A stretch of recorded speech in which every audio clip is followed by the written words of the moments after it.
What? And everything's going, but we are having some technical issues with OBS. Damn, At least it's OBS this time. Yeah, from what I could tell. Welcome, everybody. Please just stand by for a second. We have to get the rotons out of the system again. The encoding error, there's an encoding error. Maybe the bits per second is too high.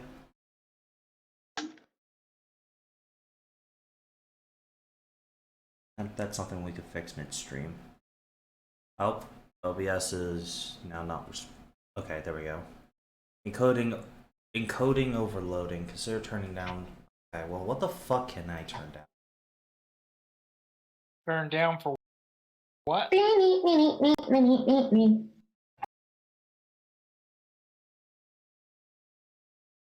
Sorry guys, let me just have a quick moment to troubleshoot this.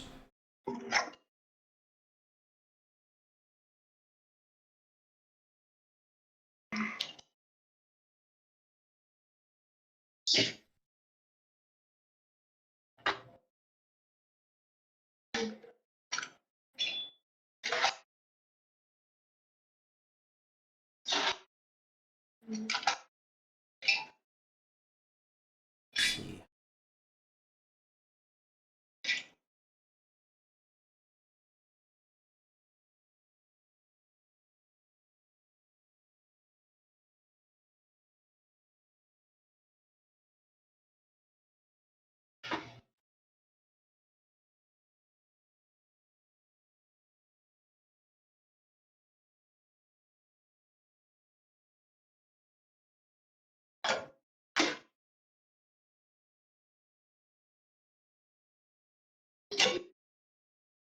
Is it time yet?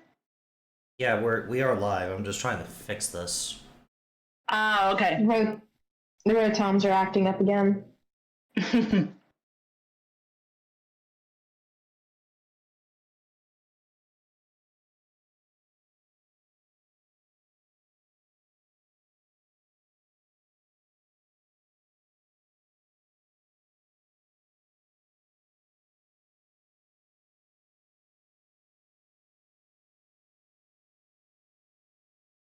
Alright, so coding over. I'm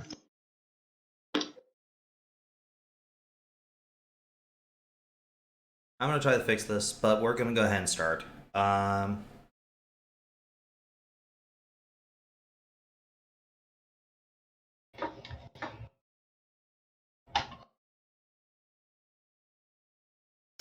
Welcome back, everybody. Thank you for coming back to another session of PTU Destiny Souls, and I apologize about what happened last time.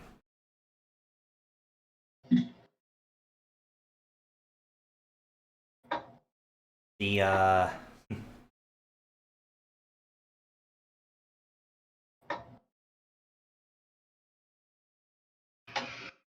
Roll 20 was evolving. Yeah, last session, unfortunately, we had to scrap, due to the fact of World 20, servers had went down. So we are just going to pick up before that session, as a reminder to the players and to the audience what happened. During the last session, you guys had came into the cave and found the Eevee known as Orion. Orion being this weird black Eevee with multiple stars, like, around their body. And our artist Melody actually made a custom model, like a custom artwork for Orion. That looks cool. I'm very proud of it. That being said, with Orion, now, after meeting Orion, Charlie thought it was a great idea to come by and try to feed Orion as they were still on Route 4, while everyone else kind of went back to Route 3 for the Pokemon Center for the rest of the night.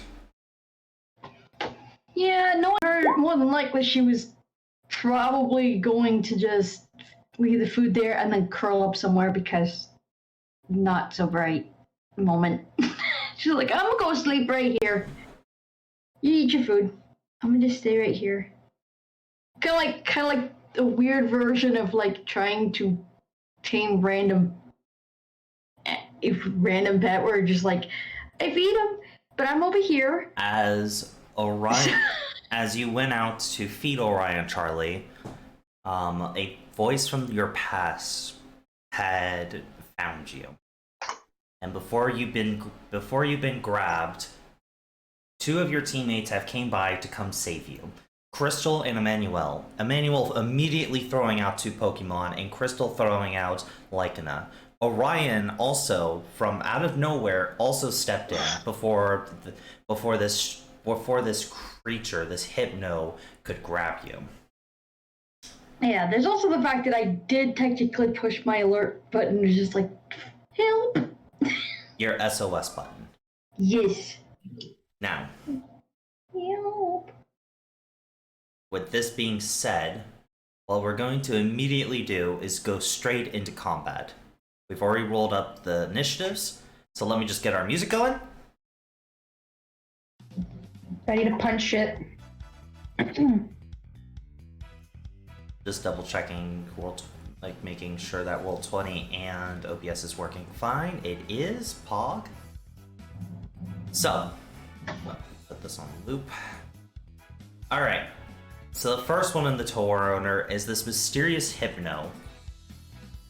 And they are going to look at the man who is somehow able to command an unknown and another Pokemon, dictating that you are the threat. He's going to use hypnosis on you. We don't even have our tokens here. Oh. Yeah, we do. Yeah, you do. We do? I don't see. Oh, okay, we're over here. Okay. All right. Thank you. So of course he has hypnotic, so hypnosis cannot miss. I'm gonna still roll hypnosis. On you, Emmanuel. Why must I have such a skill to fall asleep on my feet? You fall asleep, and because it was not your turn, you have yet to give the proper orders to command your Pokemon. Now, Real. now we go to your turn, and at the end of your turn, you can roll a check for sleep. So please roll a d20, and I'm going to double check the DC for this. Wait, where's Jams? Well, if it's a 9 or, really. or lower, It's think on the I wall. passed. Oh, it's on the roll 20? Say that again, Jesse? If it's a 9 or lower, I think I pass. It's not. Curse it, foiled again. So you get one disturb counter, and you are still asleep. Yep. Crystal, it is your turn, and yes, the jams is on the roll 20. That's where the jams are. I want to set up black ice. There we go. Okay. I remembered. I remembered it again. Would you like to post it? Because it is on your sheet. Let's see if I can. Oh, right. I don't need to do that. I forgot. You could just. I can just click my. Yeah, roll 20 You can got an just click update. your token now. It Yeah. evolved, people. Yeah. Nice. It's just being hella slow tonight for me. This is why I always have my backup stuff set up on my phone.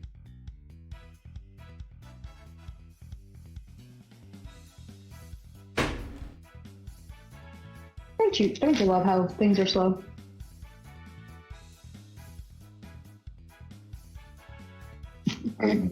Oh, excuse me.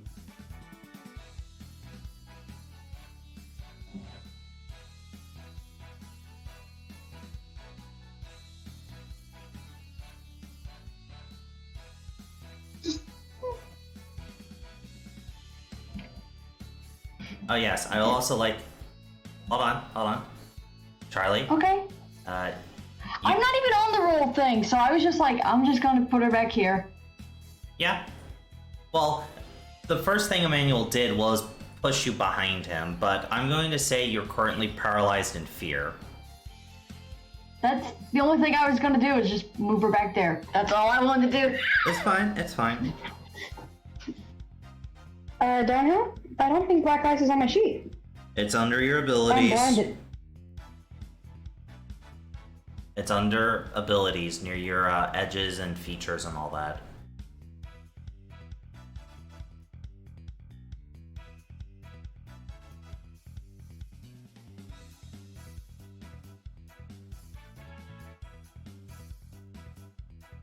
I'm blind. So, you're going to spend 2 AP Yes. and activate Black Ice. So, the field becomes shrouded. Becomes both shrouded and frozen. All ice and dark type moves gain a damage bonus equal to your guile and athletics. Additionally, anytime a dark or ice type move hits a target that is either frozen or flinch, it counts as a crit. Alright, with that, that's the end of Crystal's turn, because they are BRB. Orion. Orion, seeing that somebody's in danger,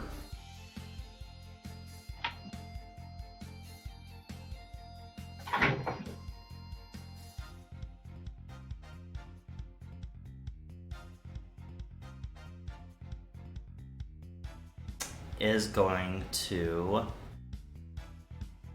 run up to this strange being and use the move Bite.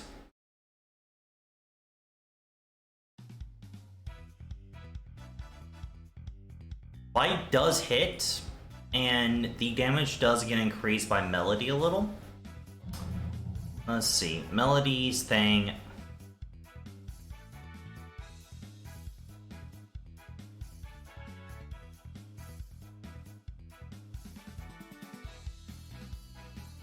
They're both pretty slow, so yeah. Anyway, I'm gonna check how much bite damage is increased. So athletics plus guile is 6. So plus 6 extra damage, so that's a total of 33 damage. Defense, no DR, and it is double super effective. It takes 28 points of damage.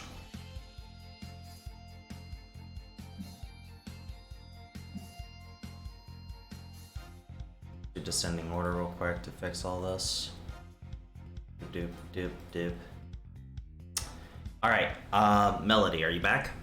Okay, it is Yes, now I'm back. Lycana's turn. Orion runs up, bites on one of this thing's knees. It pushes Orion off a bit. But now it's Lycana's turn. What does Lycana wish to do? Lycana's going to do the same thing. We're gonna bite his ass. Alright, go ahead and move Lycana. If my thing will... I probably have to reload my thing, but it's not wanting to move me barely. Hi, we're gonna share this spot with you. Okay, we're gonna bite him. So...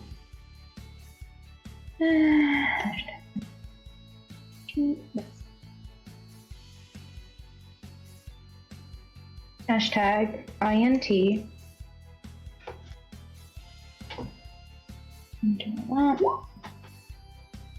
And we're going to use bite.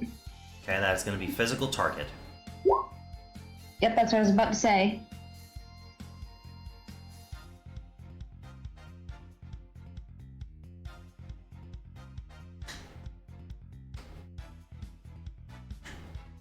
What the fuck? I just chose. Just reselect him.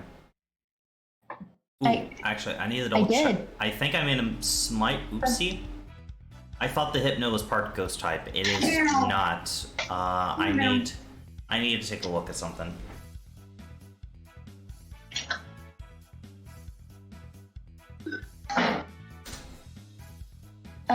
There's an error downhill. Let me try refreshing my thing. Hang on. When you're doing this, do you have Lycana selected before you're doing the INT stuff? Alright, so I know what my mistake I was. select- Okay, I need to redo damage from the original bite. So the total damage from the original bite was like 36, I believe? No, 33. Okay.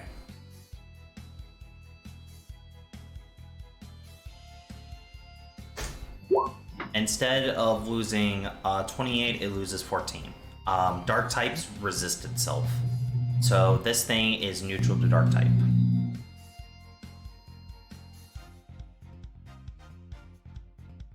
My bad. Downhill, could you... Downhill or Jesse, whichever one, can do my sheet because I had to reload my whole entire roll 20.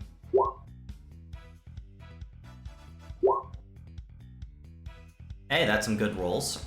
You do hit with bite. Mm-hmm. Oh, I know why. Okay, I fucked up again. Okay. I am so sorry. So it did do the original because the same thing isn't the nightmare hypno. This is a custom hypno that is psychic ghost type. That's why dark was double super effective. Okay. For some reason the sheet still says it's psychic ghost. Weird. I'm sorry, it's been 2 weeks. It's fine. So I blame roll 20. So now we're adding +6 to that, so that makes it 41 dark damage.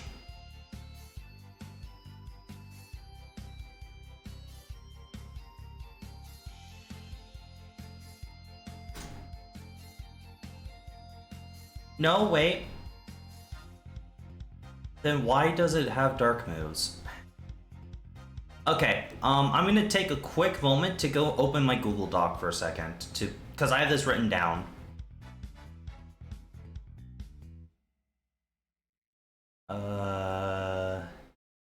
I mean, ghost types do learn dark type moves. Yes, it does, but...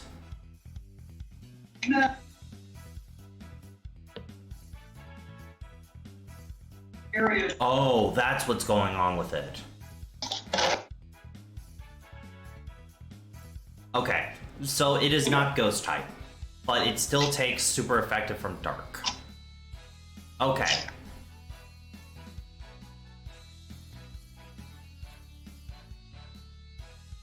Alright.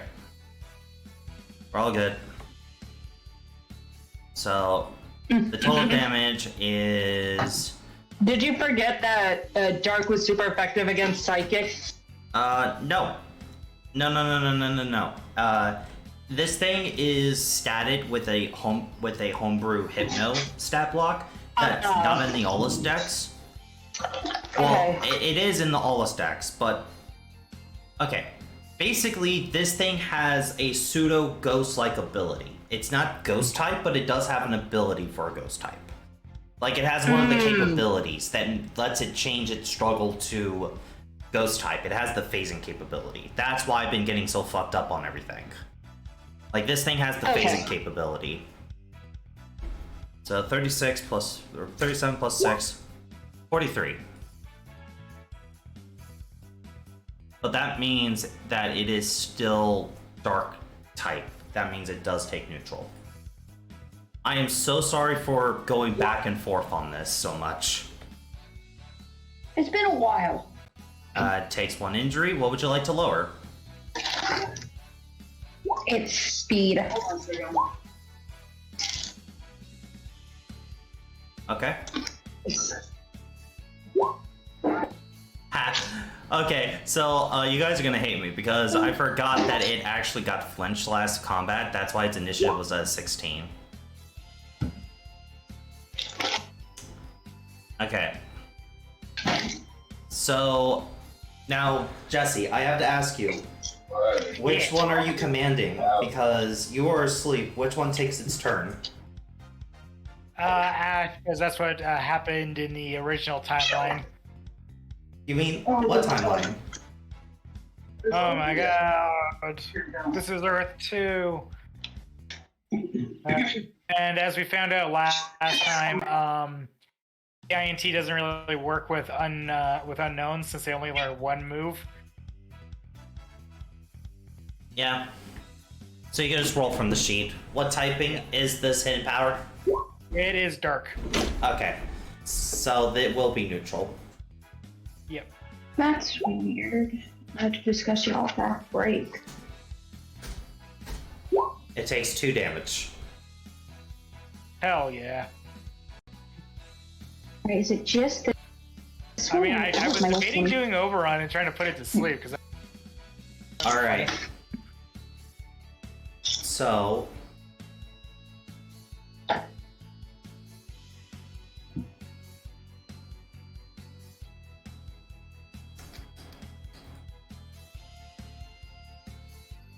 it's going to use the move...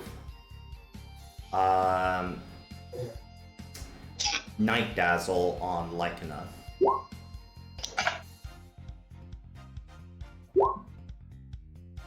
So Lycana is a pure dark type, right? I believe so.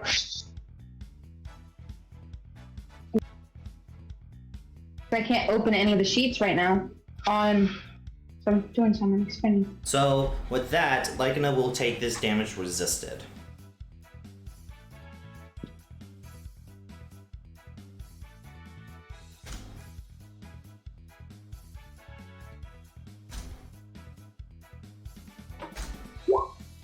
Lycana takes 20 points of damage. And that is enough to give Lycana 1 injury. Lycana, you will be lowering your physical attack.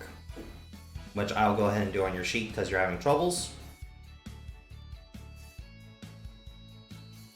And 1 injury will be enough to push it to its 2nd injury. Okay, that's working on that. So Lycana, we're then- going to go ahead and lower your attack again. We're just gonna lower your attack twice. Hey, Downhill? Yes? I'm not able to open my sheet on the Roll20. Try refreshing the page. I did. That's what I just did. Don't tell me Roll20's servers are going down immediately again. No, actually, I went to, here's the thing, I'm right-clicking on, I did a little experiment before I told you this problem. I went to Jesse's game and did the exact same thing. Opened everything perfectly. It's just in this one. Maybe you're just lagging. Maybe. I'm reloading Roll20 because, just in case.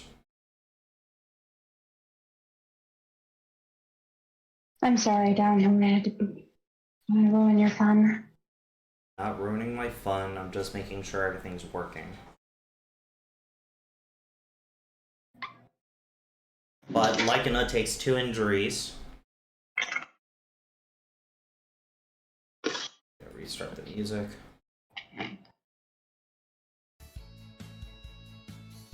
Okay, there we go.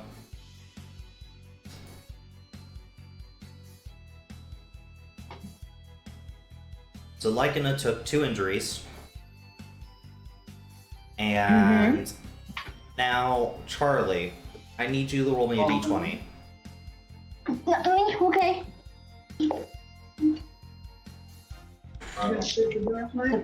Prize involvement? Cool. Cam? Yeah? Alright, What's Charlie, you shake in fear and you don't do anything. The only thing I was going to ask was whether or not I could shake him awake. Nope. Nope. Jesse, please make a sleep save. Okay. If she's broken down that far, You she's do- probably just Hey, I curled into rolled a the puddle. same thing. The DC, I believe you get a +2 because of the disturb counter. Let's see here. Statuses. Quick look at sleep.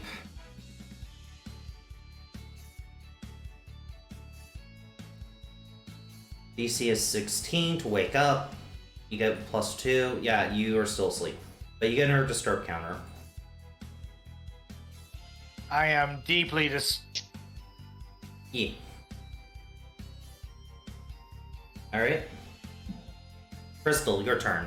And one full round has passed, so you're down to 4 rounds before your field is away. Jabbed at this point. Huh? Alright, there we go. Say again, Jesse?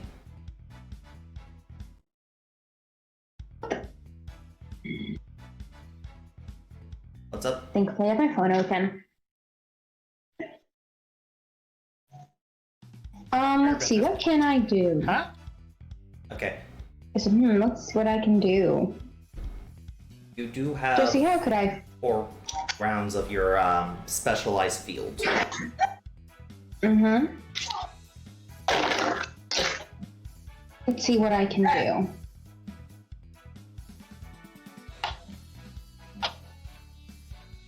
Annoyance. Teamwork. Super Ray. Fight. Terrorize.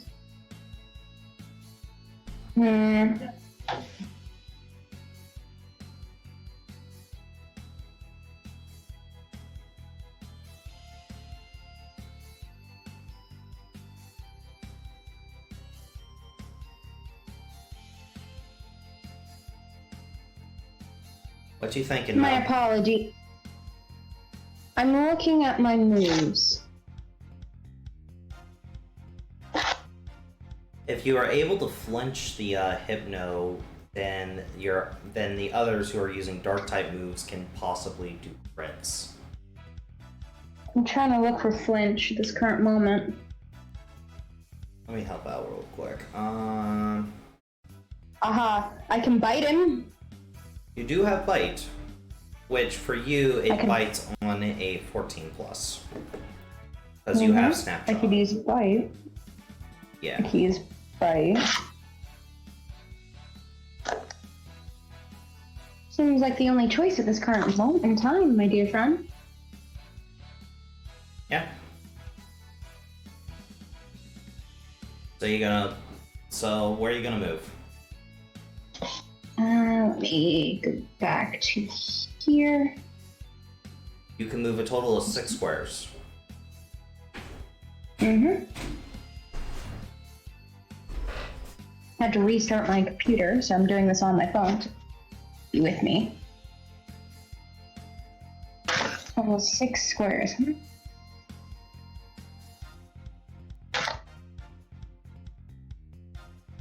One, two.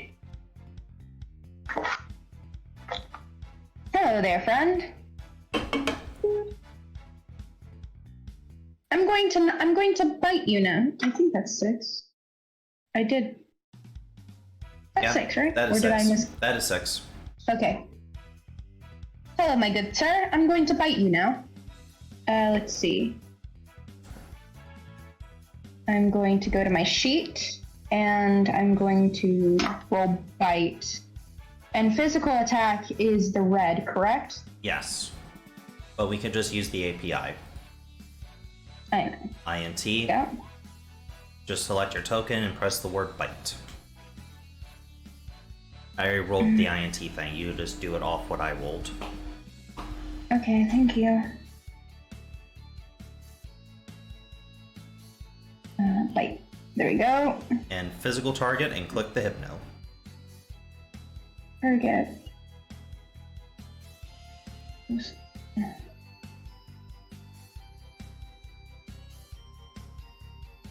Oh. Small screens. Big problems. Sorry, Don Hoey. Jesse, can you do that for me, please? I'm doing this all on my phone at the current moment while I reload my computer up. What are you wanting to do? They Bite want- on the Hypno.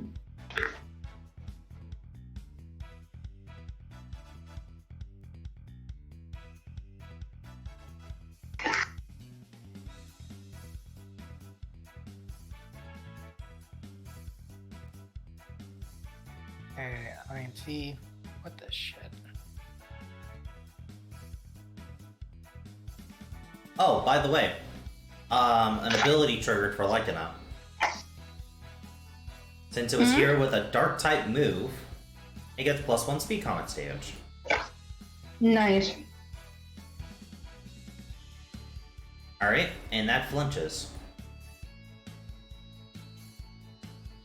So that is... Let's see. Now we're gonna add +6 to that. So that's gonna be 35. Defense, no DR, and it's neutral. It takes 16. And it flinches. Yep, but on the bright side, now any dark type move that hits it at this point will be a crit. Yep. Mm-hmm. Now, Orion's turn. Orion is going to use... Because Orion doesn't know what this field does.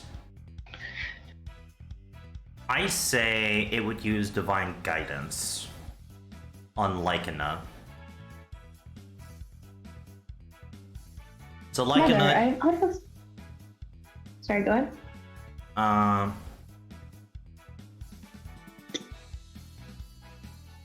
So basically, this is just a really good buff.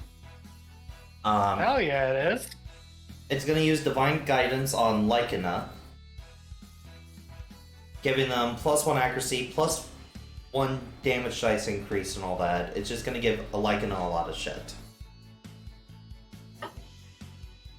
So I'm just going to go ahead and take over Lycana because you're having computer issues. Thank you. So I assume you're just going to have it use Bite. Yeah. Okay, there we go.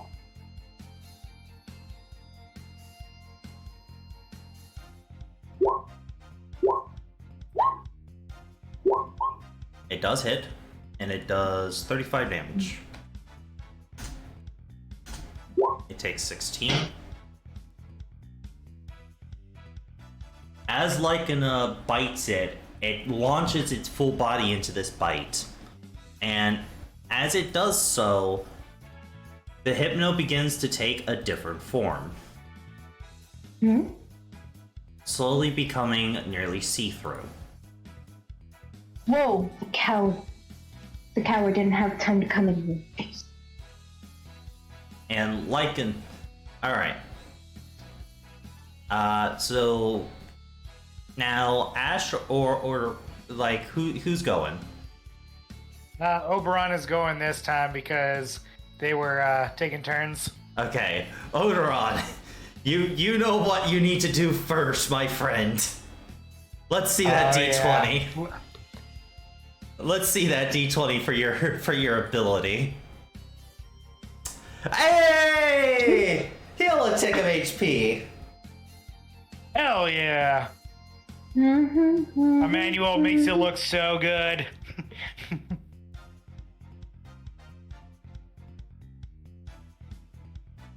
All right. Now, you guys see this Hypno here. Then, the Hypno vanishes from your sight. Charlie, right beside you, the Hypno stands, as it uses its action to use its teleport speed. Next turn, it's going to try to grab Charlie. And when you use a teleport speed, opportunity attacks do not occur. Remember that. Charlie, make me a D20 check. On it. You quiver in fear. You. Yeesh, great. I think you and I both need to reset our rolls. D20 hates us. Manuel, wake your ass up. Emmanuel, No. Yeah. as you Like- sleep. Crawling back away. Oh, you can't run from me, Charlie. As the Hypno grabs Charlie. Jesse, Emmanuel, Yeah. in your sleep. Charlie, what do you say when the Hypno grabs you? Manny! Emmanuel, while you are sleeping in the dark void, You can hear Charlie screaming for help as you try to move your body, but nothing you do makes it lunge forward. What is your reaction? What is your mental reaction? His mental.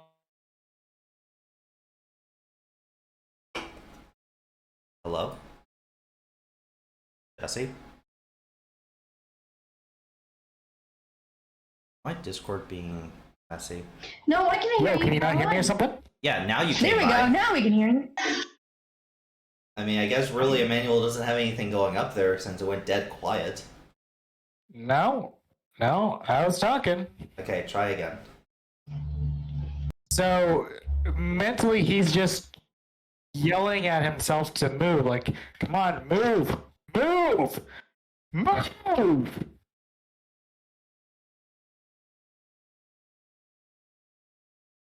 Since he said he's trying but not going anywhere. You see, I have her grab him with her spare hand, just trying to just. you loosely grab onto Emmanuel's manual shirt, trying to get him up, but the hypno just jerks you away from him. Emmanuel. Mm-hmm.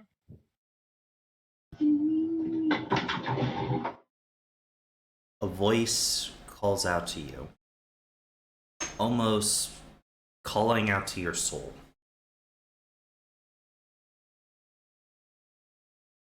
Do you want to save her? But of course, what's the point of having all the power in the world if I can't even save somebody who's reaching out and asking for help? You remind me a lot of my old master.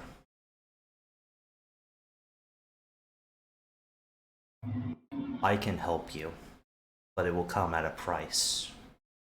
What are you willing to lose to save her?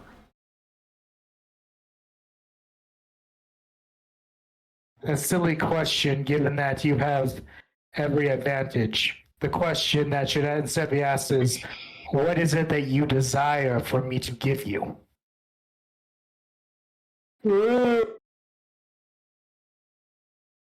Quite the smart one you are. Then tell me, what is your desire?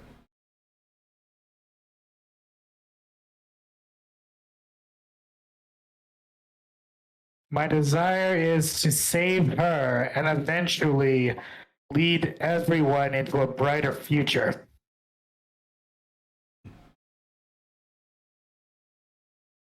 I'm surprised that the sword did not get you before me.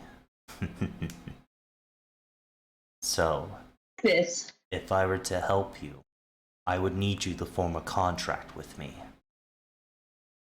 Are you willing What does to... it mean by this? Hold on. Are you willing to Sorry. make a sacrifice for that? Name your terms and conditions.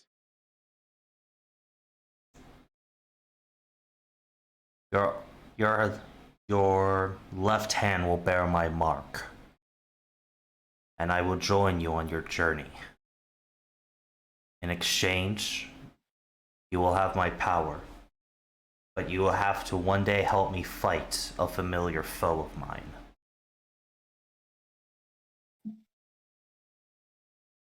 If that day arises, that is.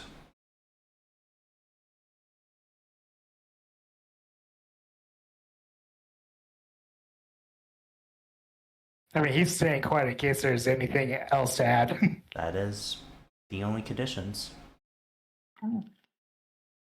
If the need arises, you'll help him fight the foe.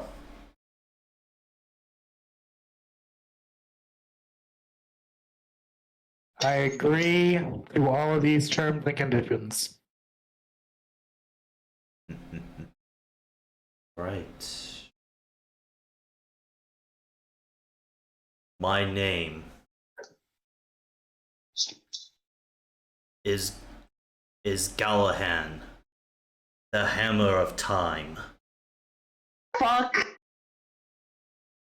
For as long as thou's time continues to flow, I grant thee access to my power.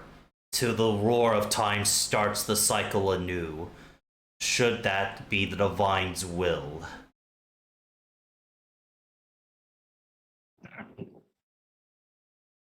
And I am Emmanuel.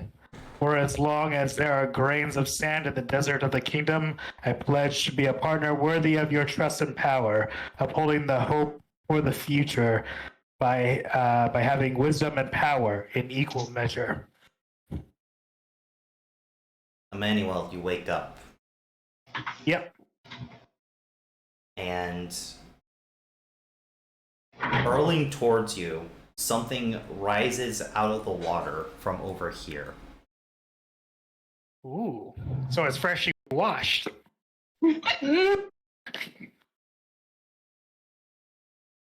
Rising out of the water, it flies straight towards you. What do you do? Yep. It said it wanted my left hand, so I extend my left hand for it.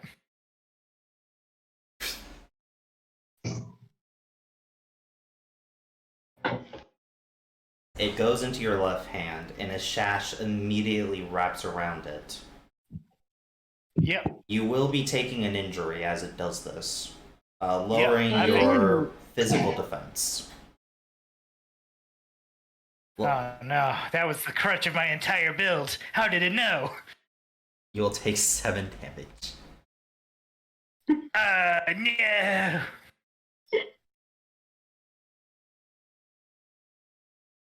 As you hold the hammer, I will now give you the stat blocks of the hammer. You can use any of its moves as if it was a weapon move, and you also get your turn for this round. Basically, the hammer cured you of your sleep before your round It started. more or less did an electric terrain for me. Yes. Ooh. I will put it in your Pokemon team. And remember, its name is Gallahan, the Hammer of Time, but you can just call it Gallahan. You can figure out how to spell it because I don't know. Dear Google Senpai.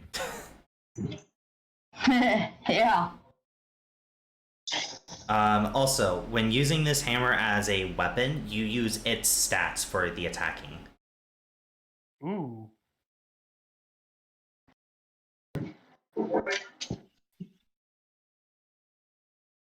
Alright. Emmanuel, what do you wish to do? 1 second. So I'm awake. I can see this thing grabbing hold of Charlie, right? Yes.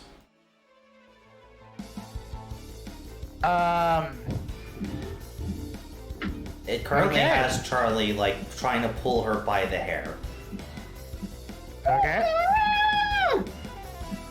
So, hammer in hand, electricity kind of coursing through him as he sees what's going down. And he aims the hammer at it, saying to it, I did not give you permission to touch her. Release my Charlie at once, you Bill Cosby reject. Oh, get him! And he is, As you speak, it's a loud, thunderous, booming voice. right? Like, it's Oh, not like your normal tone. It can even be heard outside the cave a bit. Ooh, cool. Meanwhile, I got the Drake is- acoustics. Meanwhile, Drake is I guess just we in the... will try a Hold on, brass hold on. knuckle as our first move. Cameron, please wait until after combat. Okay. Brass knuckles. Oh, whoops. Yeah. As you take the hammer, it feels heavy, but not too heavy. As electricity surges up your arm slightly, you full on swing the hammer towards it, and it does hit. It goes through it though slightly because it is still phased. Yep. I'm gonna say it does resisted damage. Yep. And because I did not move, I do get my funny boy stuff. One second, I gotta look up exactly how it works. You It was need battle conductor.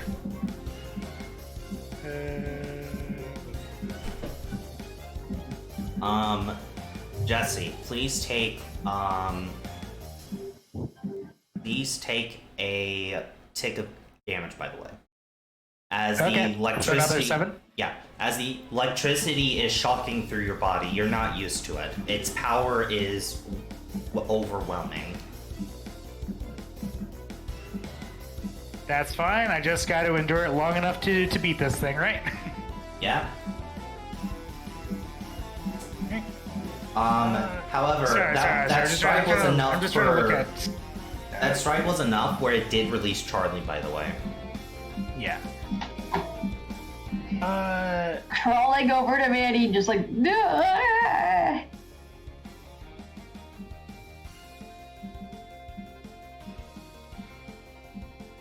Sorry. I'm just trying to look up with my thing where it's letting me do my. If you don't move, you get to do stuff. You get to do an order. Can't find it. You get to do an order. Yeah. However, it cannot be the dual command order. It has to take only one action. So, what's your order?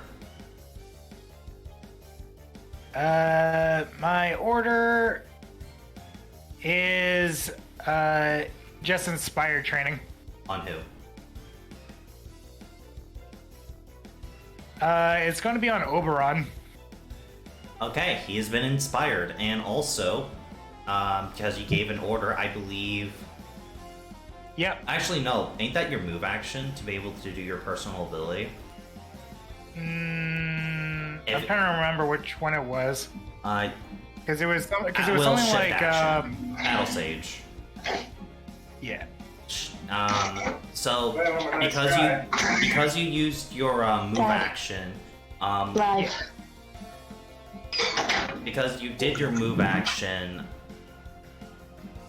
I didn't move. but you used the move action to do the order. Yeah. Yeah, wasn't that how my thing worked? Bonus. It's a bonus. It's swift. Oh, okay.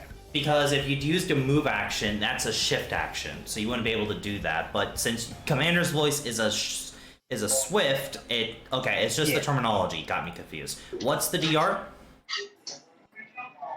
It's it's my you get to my command and my that's the range. occult. That's the range. It's my occult doubled, or twice their tick if it's higher. Or their tick. It's either or. Yeah, or their tick. Yeah. Which theirs is not. Whichever is So higher. I believe your is 8. Yeah. Like your total is 8. Okay. Well, that is your turn. Yeah. So Crystal, you see Emmanuel up wielding this weird thunderous hammer, and you also see that your target has moved. What do you want to do? Also, you have 3 more rounds for your special field. Melody? Yes. Sorry. You see Emmanuel stand up and slam this weird new hammer down. Your field. Ooh, Baldur's Gate 3 is done downloading. Pogs. Anyway, moving on. Oh no. Moving Did on. you leave that Baldur's downloading? Gate, I dare you. Yes. Did you leave that downloading Yes, but while we were running? yes. But it wasn't what was causing the OBS thing to be weird. I checked. It wasn't a CPU issue. Anyway, moving on. So, Crystal, you see Emmanuel wielding this weird thunderous hammer and has gotten up and has gotten Charlie away from this monster. What do you want to do? What can I do to help? You have 3 more rounds for your field, by the way, before it's gone. I see that.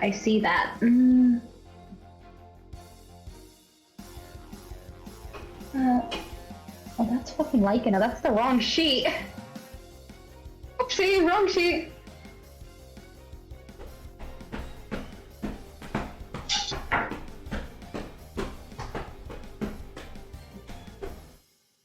See, what can I do?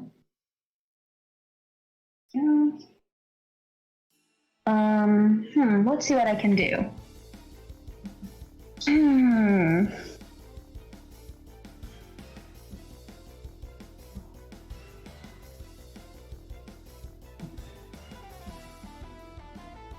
While you're figuring that out, I'm gonna I'm talk. debating between mean look and terrorize.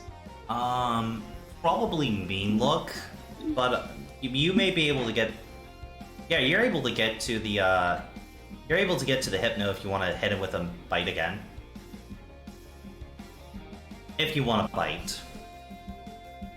But both works if you want to use terrorize or mean look. Jesse, what do you think? What do you think I should use? Throwing dice here. I mean, terrorize is always fun.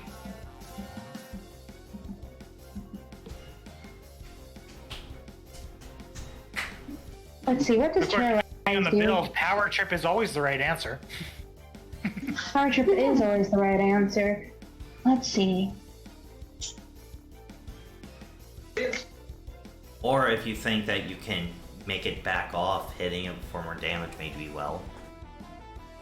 Say that again? I think you also have the move Annoyance. I do have the move Annoyance. Annoyance, It's a injures the target. it rages on a 15 plus. It's a range 6 target 1 physical social move. At will. You know what? Budget. Let's do Annoyance. Come up here. Okay, you don't need to be there for Annoyance because it's range, but you could be there and instead use Bite, which has a chance of flinching.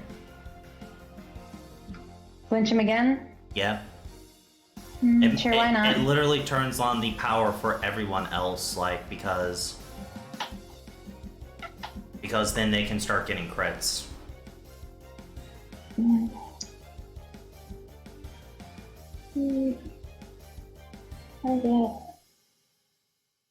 Hey!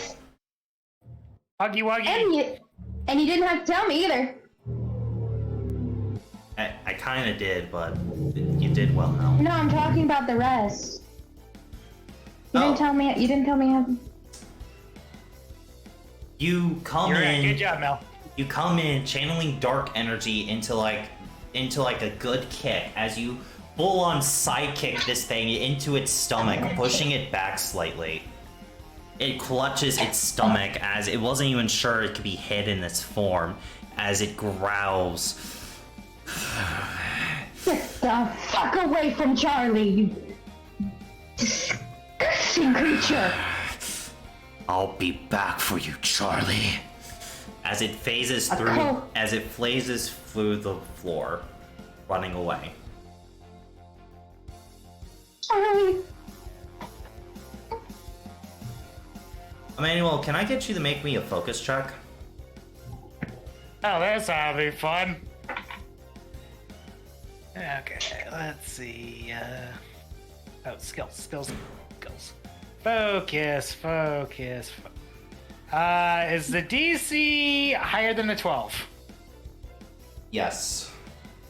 I cannot physically beat it. Roll it anyway to see how bad the effects are. Ooh, really bad. Okay. Charlie, you begin to come back to your senses as Emmanuel is there. He's holding this hammer, and the hammer has wrapped its sash around Emmanuel's arm. Emmanuel. Yep. The threat is gone. Your heart is racing. Yep. Slowly calm down from the battle, only to feel an intense pain coming from your left arm, as the home smite is slowly is crushing. It almost feels like it's crushing your arm. Mm-hmm. Take another tick of damage. Yep. That That's a bit more than a tick, my friend. yeah, no, it's because this computer's being slow as fuck. You want your tick's 6, right? I'll do it. There. Okay. There you go. I mean, I think it was 7, but yeah. I think it's 6 because you're only at 67. It doesn't go to 7 until you go to 70. Well, but I do know that pushes me to a 75%. Yeah. So give yourself another injury. Lower your physical attack. Okay. My physical attack. And I'll give you another tick of damage. But the home smite seems to be hurting you. Yep. What do you want to do? Charlie is shaking still, but is coming out of it, and the home smite is hurting your arm.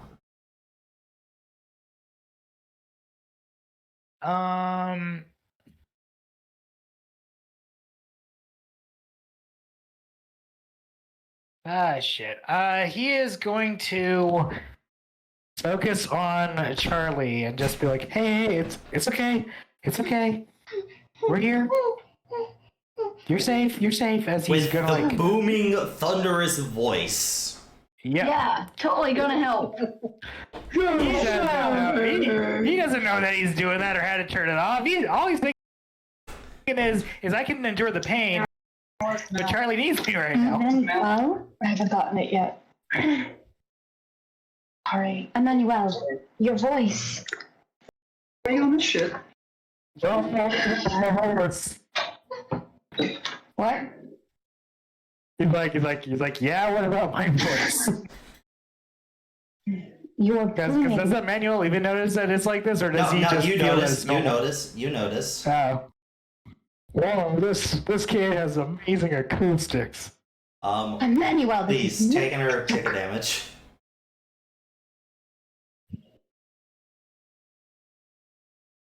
Is the threat over? It is like hang on. Does it actually say that? Or does it say that mentally in my head? It says it mentally in your head. And then he's going to respond mentally in his head and just be like, "It is. Thank you for lending me your power." Then I recommend you let go of my handle before I drain the rest of your life force. And he's going to. He's not just going to drop the hammer, but he is going to try to put it as close to the ground as possible, so that way it doesn't like bonk it on the head, and then release it. Its sash unwraps, and you see on your arm it is a bit. Your hand is definitely scarred, and it has a mark. And the rest of your arm is damaged, but it's not enough to be scarring. No, but I'm sure there's going to be one hell of a bruise. Emmanuel, you know that the Home series is known for sucking away the life force for people who they can choose not to do so. Your symbol is one moment. Your symbol is what looks to be an old clock with Roman numbers on it. Yep, the Roman Hey, numerals. Roman numerals. Yeah, the Roman numerals.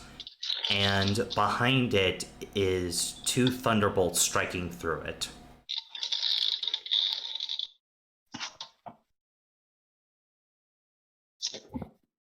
And when I let go, is it like all the energies just came crashing at me since the electricity was kind of what was keeping me up?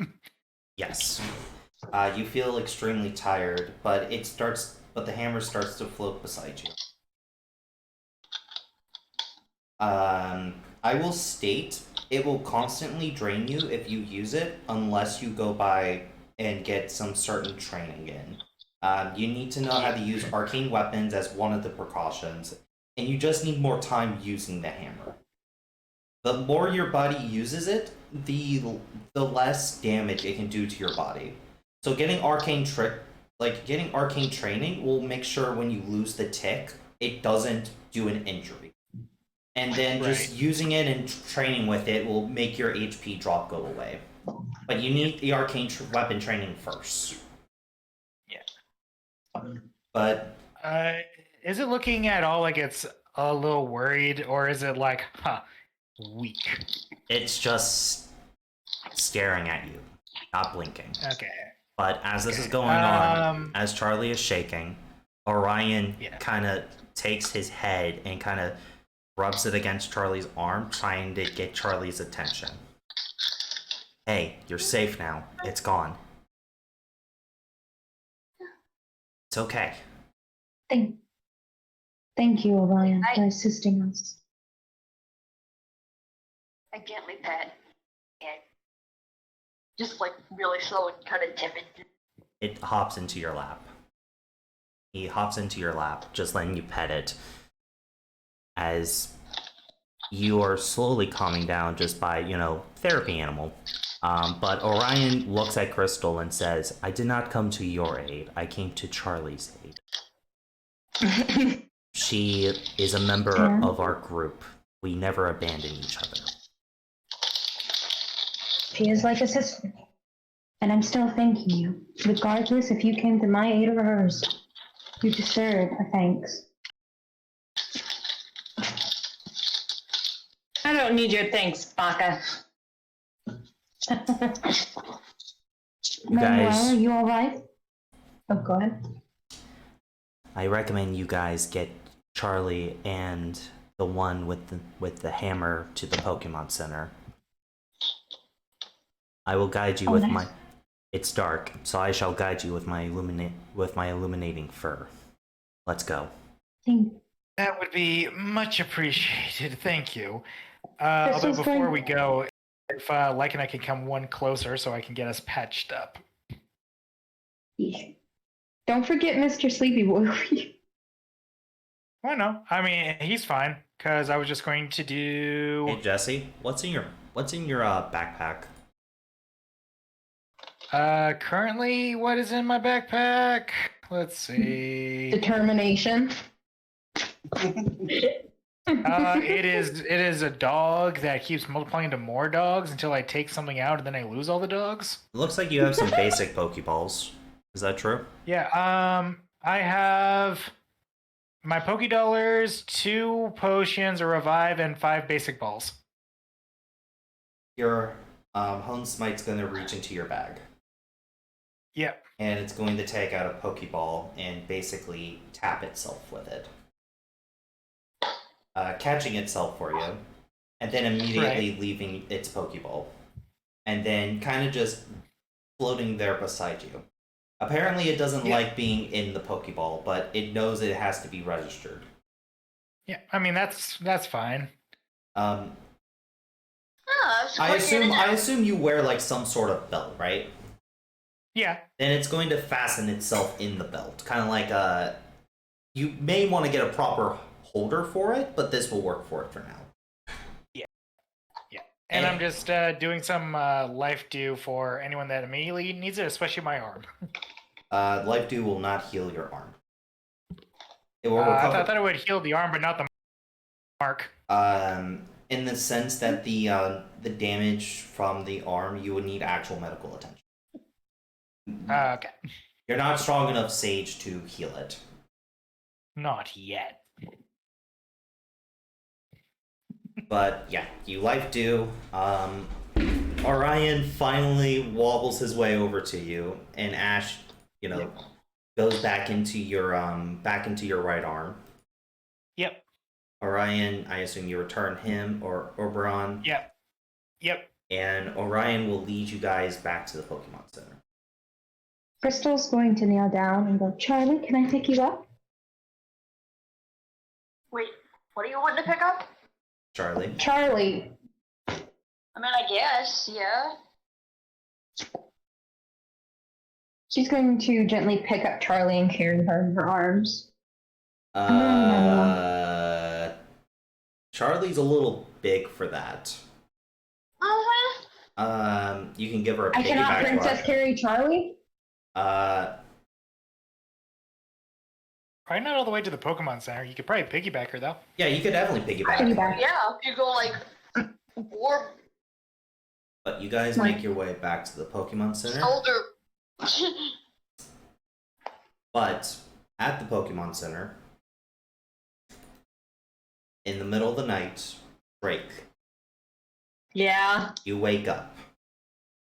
You see Levitine is staring out the window. And you see Emmanuel, Charlie, and Lunaria coming back to the Pokemon Center. Lunaria! Hold up! Oh, sorry, not Lunaria. Fuck, sorry. Crystal! Crystal. I was about to say, when did Lunaria come in here? Coming back to the Pokemon Center. Levitine is staring at you. You feel your Can I eye. wait till... You feel your eye also pulsing. As Emmanuel, you also feel your arm pulsing. But you're not sure if To it's be fair, from the mark or the to be pain. fair, I don't know what that's going on with that. That just might just be the pain. Shit. Drake curses. She gets up, does a stretch. Gets on her regular t-shirt and some shoes. She's still in Drake. pajama pants. Levitine speaks to you. Yeah. Go back to sleep. We'll handle this in the morning. You have an early appointment. Sure, I can wait till morning. You're pissed off right now. Are you sure you can handle this? Wait until morning. Pissed off? No. My brother has finally awakened. I'm as happy as I can be right now. I'm even more happy. Then why the fuck are you making my eye hurt? That is the sense of another marked person. I'll explain it in the morning. Go to sleep. It takes its sash and it tries to cover you with like a blanket while you're standing to sleep. Just great. Now she's basically turned into a makeshift ghost, just like blanket over the head. Oh, all right. Now, if you don't mind, I was having a nice dream and would like to get back to that. Is it about a certain draconic user? If you say Dan one more It's none of time, your business, but yes. Levitine says if you say Dan one more time in your sleep, I am stuffing a sock in your mouth. To be fair, in my dream he was more moaning my name. Oh my god! Now then. We move on to the morning. Thank god! Neil's just like, no. I believe the first one that would be up is the one that doesn't need to sleep. Hey, Raven. Hey. You've been so patient and so quiet. I'm going to reward that. You spent the night in Apex's room. Kind of waking in and out of this weird haze. You just see Apex laying like in a recliner reading a book. You see a cup of this weird red liquid on the side of the bed, at the side of the table. Your skin has grown paler. Your senses in the dark has grown sharper. AKA, for now, you have gained the dark vision capability. Oh boy! Which means you can She's also basically... resurrected from the dead. No, they didn't die.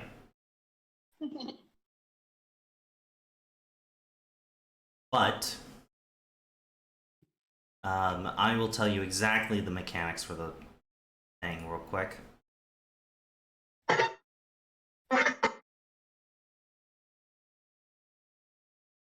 Oh, excuse me. Can never have their vision hampered by the loss of light, even if they're in total darkness, and are never blinded or afflicted by total blindness due to low light conditions. Neo. But something like blindsided will still total blind you if it gets to the 20 counters. Okay. But yeah, you wake up and there's a drink right beside you. Apex is reading a book by what looks to be a small lamp. Let me turn on my fan because holy shit, I'm sweating out my ass. Yeah. So, I can't. So Apex is sitting there reading. What do you want to do? Okay, so Anita's gonna start waking up. She kind of gets confused at first. She kind of looks around and sees Apex, and she's like, "Where are we?" My room. He doesn't even look away from his book. He just flips to the next page. So she's gonna sit up. I don't She's recommend. trying to kind of. I don't recommend Oh. leaving bed just yet until you finish your drink. My drink? On the bedside table. She kind of looks at it, kind of trying to put things together. She's not quite quick on the uptake yet.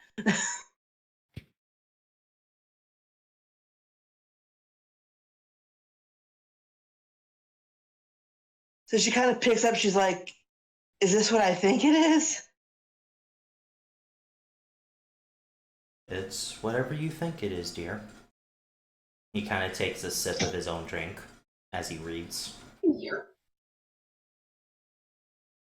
She's like, He seems to be really into this book. What's the name of the book? Exactly what you think it is. It is named Aurora, the quote unquote first ever vampire in the setting. It's an old folk tale.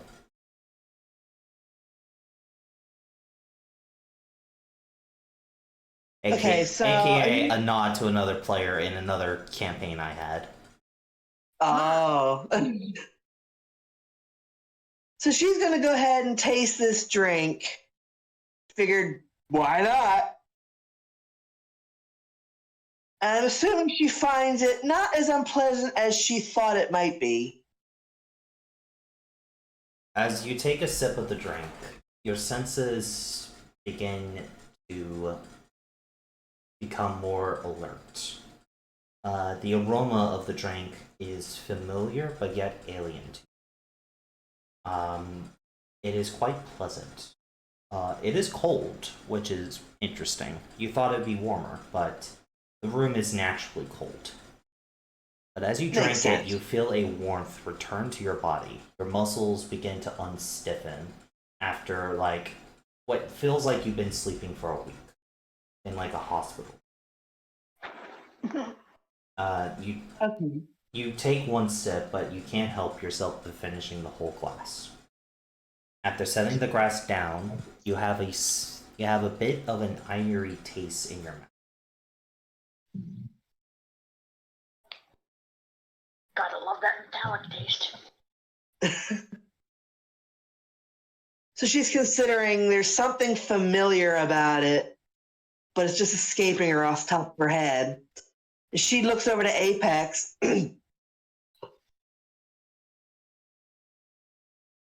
And she actually notices that he's actually into this book. So she's going to ask me, "So what's that you're reading?"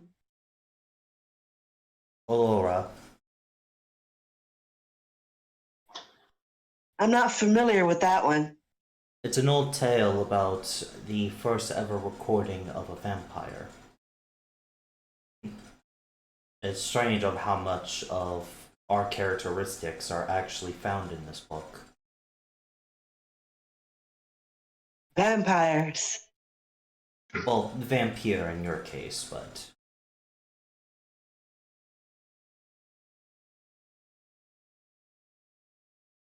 He looks up and kind of gives you a questioning look. I explained all this last night.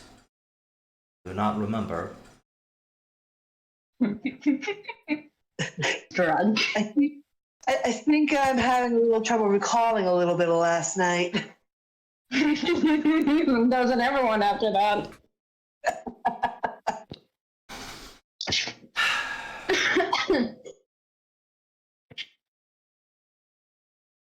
So I'm going to assume you forgot what happened the last time you played, so that's fair. As a GM, to remind the player, Apex explained what he was, and he asked you to join him in Eternity, because he found your company quite great. You are not a full vampire. You are a vampire. Basically, Apex shared a little bit of his blood after taking some of yours. Okay. He did explain there is a way to become a full vampire, but you have to seek out Garatina for that, to get a part of his blessing. So what Apex can make is the dollar store version. To get the Apex version, you need to go to Daddy Garatina. All right. Is she still able to go out in the daytime? Well, he still is too, isn't he? Yeah, you just look pale as Because not all fuck. vampires are.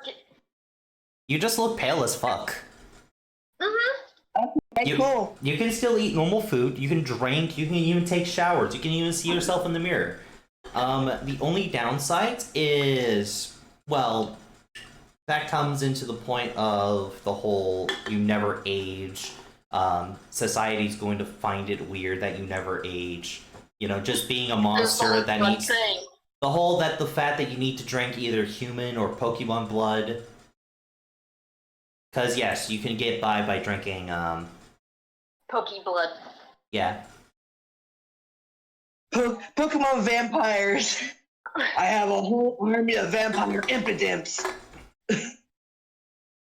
He does warn you that you cannot drink blood from any fairy, star, or Pokemon that wouldn't have blood in their system.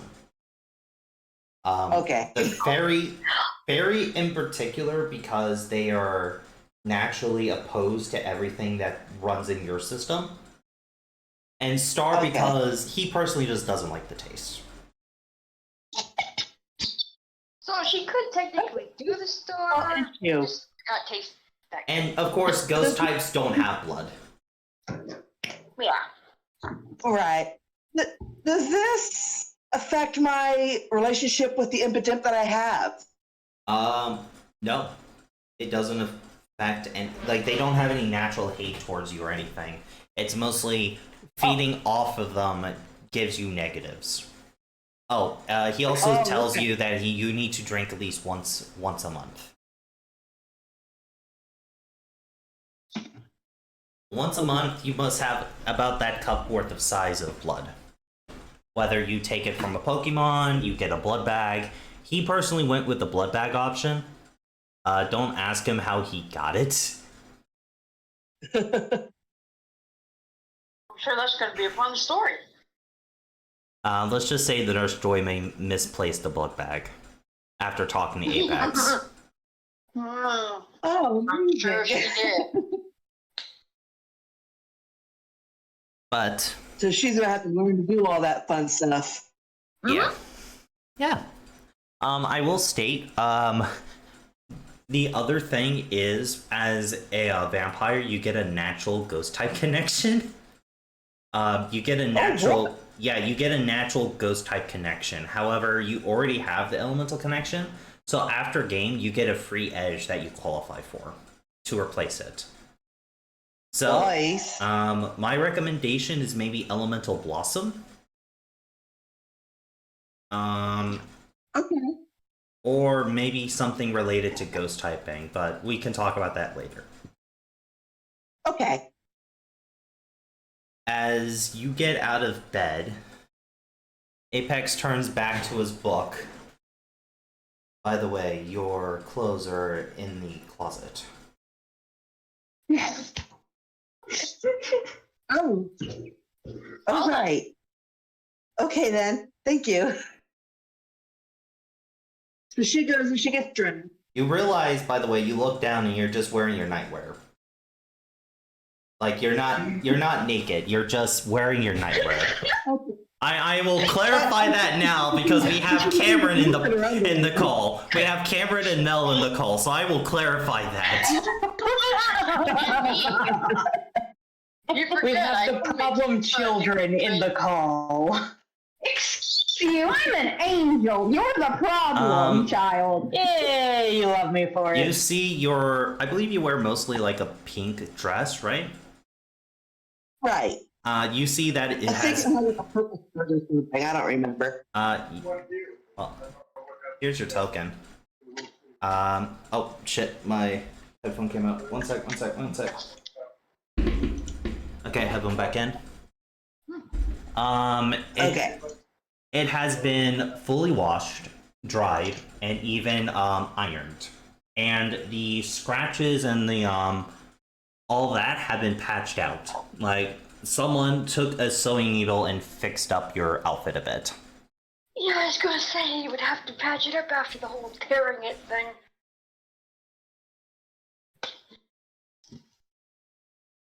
You know for a fact that you did not do any of this. So No, I did not do it. yeah. Personally, you don't have any skills to fix clothing because you don't have any of the feats or anything. So the only other person that could physically do that is the man reading the book. Yep.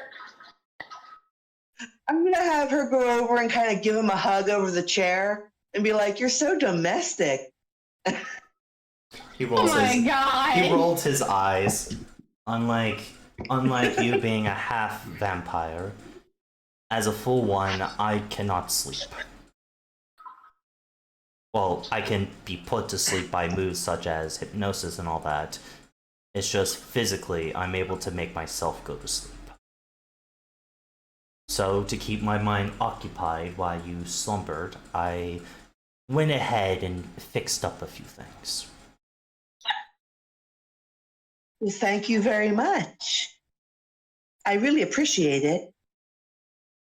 Nope. No problem. I will state, though, that your teammates will most likely,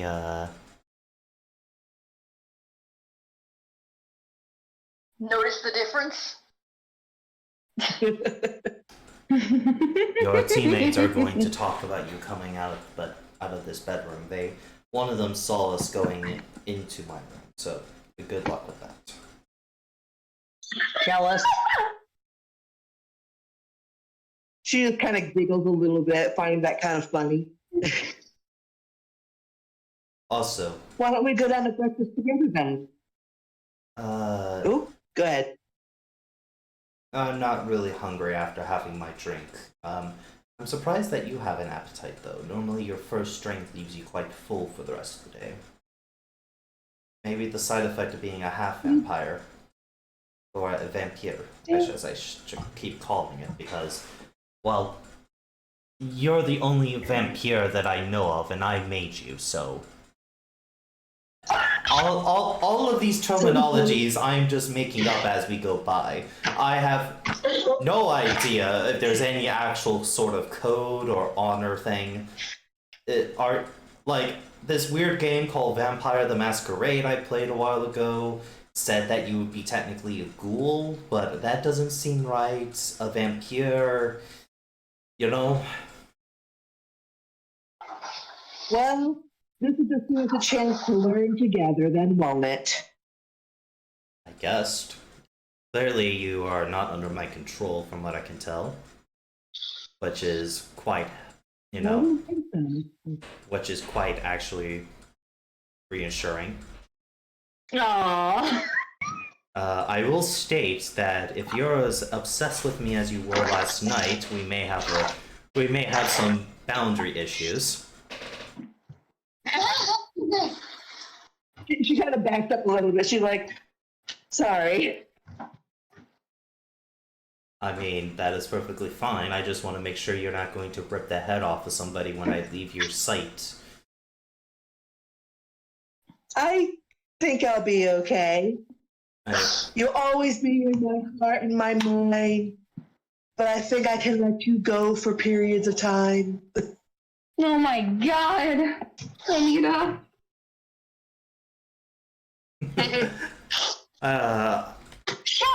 Kiss her. Did you find my poetry book again? No, that one I made up. I should write it down. Anyway, you go ahead and head for breakfast. I would like some more quiet time before I have to meet with my team later. You have my cell if you need anything.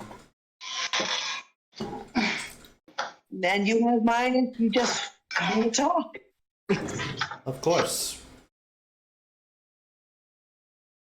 All right. I better face my team while the getting's good.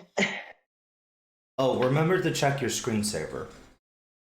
He says that as well as soon as you left the room and you shut the door. Okay. What's your screensaver? What did you say? Check your screensaver, like on your Pokédex. Your screen savior? Well then. Your screen background. I mean, I've heard of Jesus, screensavers, hit the but screen webpage. savior? Wow. I hate all of you. Oh, no, you don't. You love But us. you love us anyway. We love you too, Downhill. You look at your Pokédex, yes? Yes. It's just him shirtless on the bed. Ooh. Spexy. With a little She caption knows, yeah. saying, "A little treat for your eyes only." Of course. She's like, I likes. But this is as you're in the hallway. Anita, as you head downstairs for breakfast, you see Professor Witch going to someone's room. Do you want to say anything, or do you just want to keep going? Professor Witch being your team. She's gonna at least say good morning. She's gonna say good morning to her because she's starting to feel a little more alive, I'm guessing. I mean, as alive as you can be. Yeah. Right. Since you're sort of Oh. half. Morning, Not. Anita. I was just about to get Drake. No, no. After hearing Is about... she in the room? Huh? Did you just say he? I think she did. No, I said she. I was trying to remember. I'm like, wait a minute. Which way was she going? It's. It's been a while. Yeah, it has. Drake is a he. Drake is a she. I'm sorry, I get confused too. I know. Okay. Drake. I'm about to get Drake. Charlie's appointment was originally beforehand, but after getting the report from the Nurse Joy, I decided to let Charlie sleep in a bit. Does something happen, or the shoot that Nurse Joy would tell you? Let me try that again. Only Did something happen? Take two? I will be addressing this during the team meetup later after the appointment, but from what I can tell, they went on to Route 4 and encountered something. There wasn't much details given. Emmanuel also got pretty hurt, but Crystal seemed to be fine. Just tired. Yeah, Okay. And apparently, and Emmanuel asked me in a delusional voice, "Sorry, Team Mom, please don't be mad at us." I seriously want to understand what type of medicine they put him on, because, oh boy.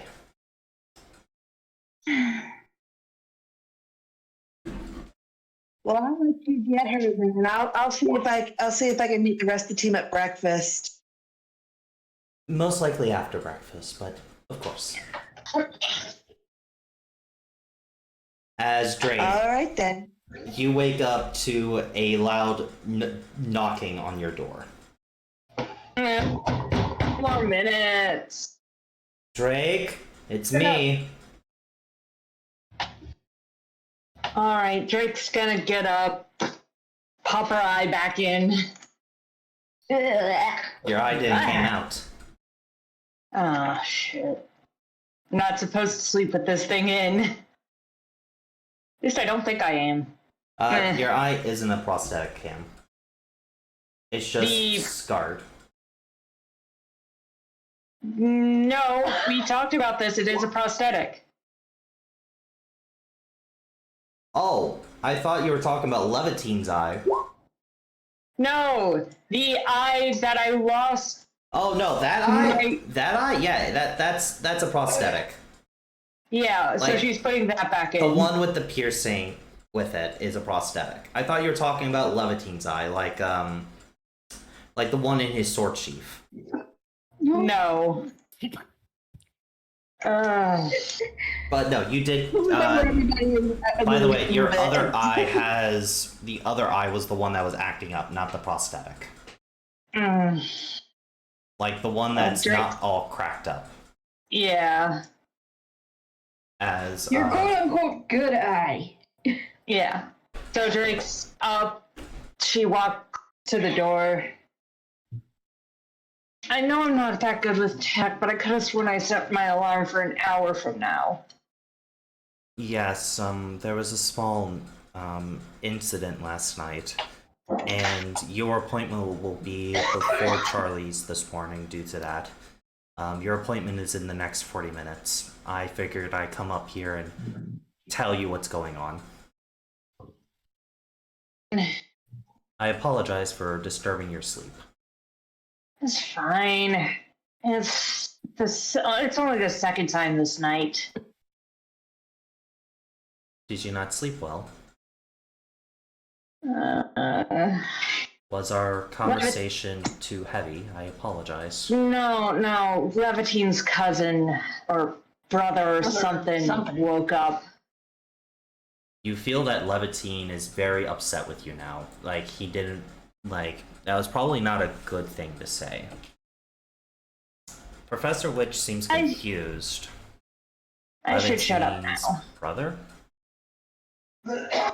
Another something, I don't know. I'm gonna shut up now because he's pissed off at me, and I don't want to have an angry ghost dragon sword thing talking in my head. I can stop him from talking in your head if you really want. No. Just takes a charm. I am not suicidal. Okay. Well, your meeting with your therapist is in 40. While you're getting ready, do you want me to bring you breakfast, or do you want to eat after talking with your therapist? I don't know. I'll eat after. Okay.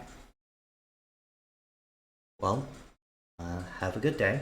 After you're done eating at 10, I'm calling a group meeting to discuss what happened last night. All right. Mostly, there was an incident apparently with Emmanuel, Charlie, and sorry, the DM's taking Crystal. a drink here. No, I was taking a sip. My throat was dry. And Crystal last night. Apparently there was an incident with them. So we need to get the details. Anyway, good day. As she will leave you be.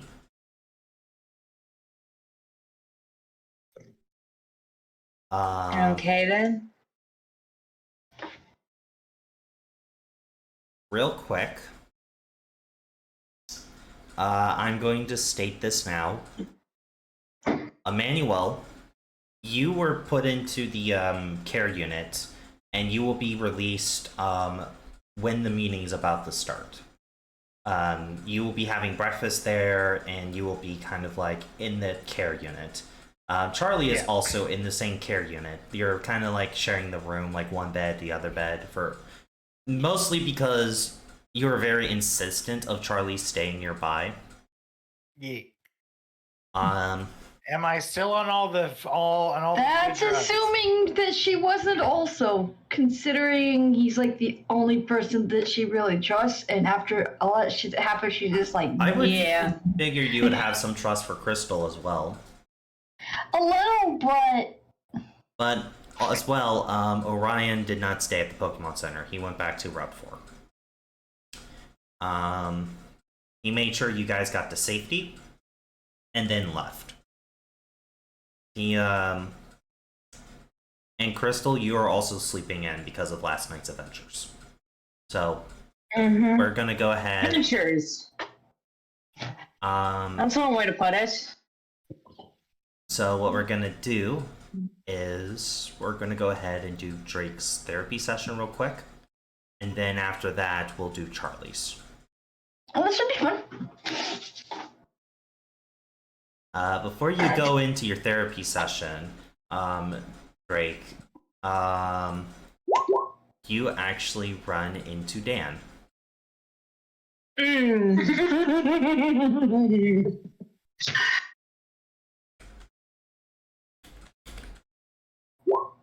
Cameron had some lines set up for this. I don't remember any of them. Darn. What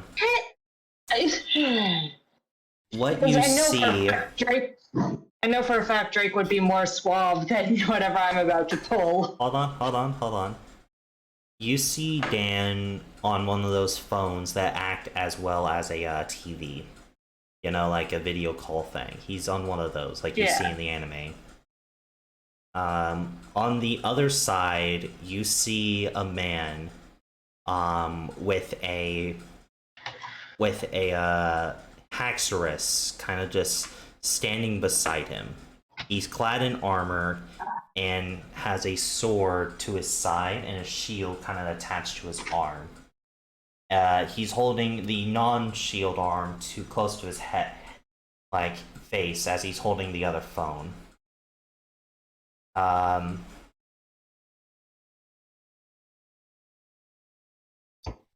You know the figure.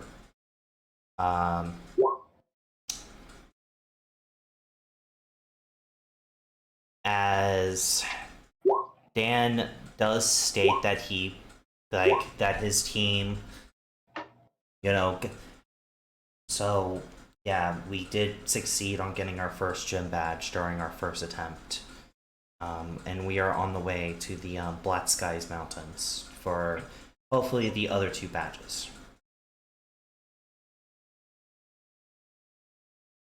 Yeah, I understand.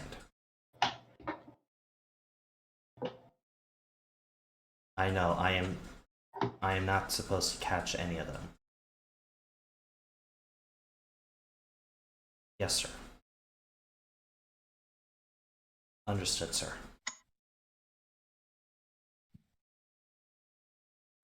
He then hangs up the phone as the call goes out.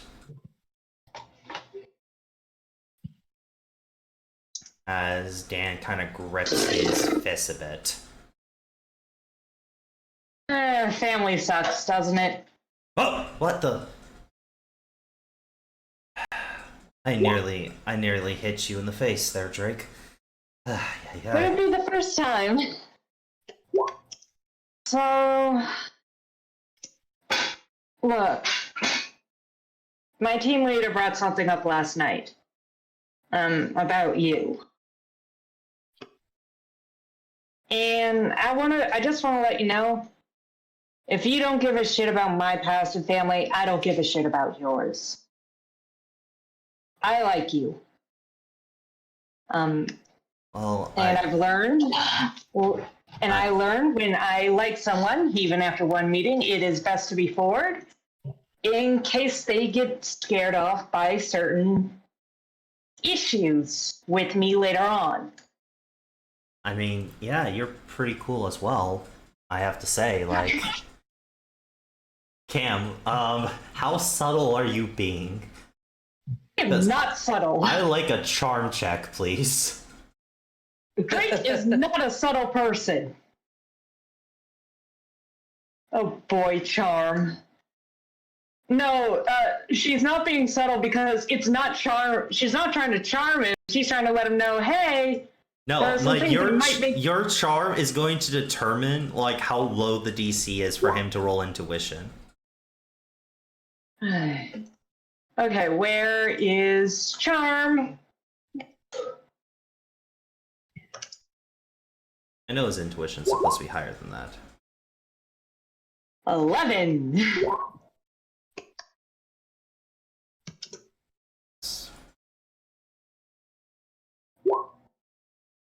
I'm gonna take the 15 and just re-roll on d6 because the sheet was broken. He's supposed to have 5.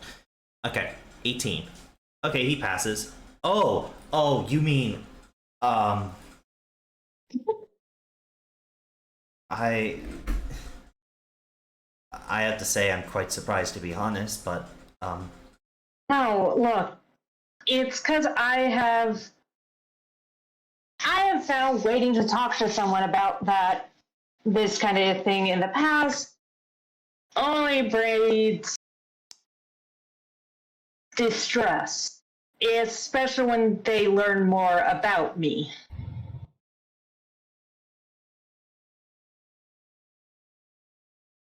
listen, So, you're a really cool person, and I think it would be awesome, but I'm under orders not to. So sorry. I'm follow orders. my father. He's looking to arrange something after my journey. So I'm not allowed to get attached to any female or male companions, in my case anyway. So I'm gonna guess both is an option then. Yeah, I'm not gonna lie, both is an option for me. Oh, that's good to know.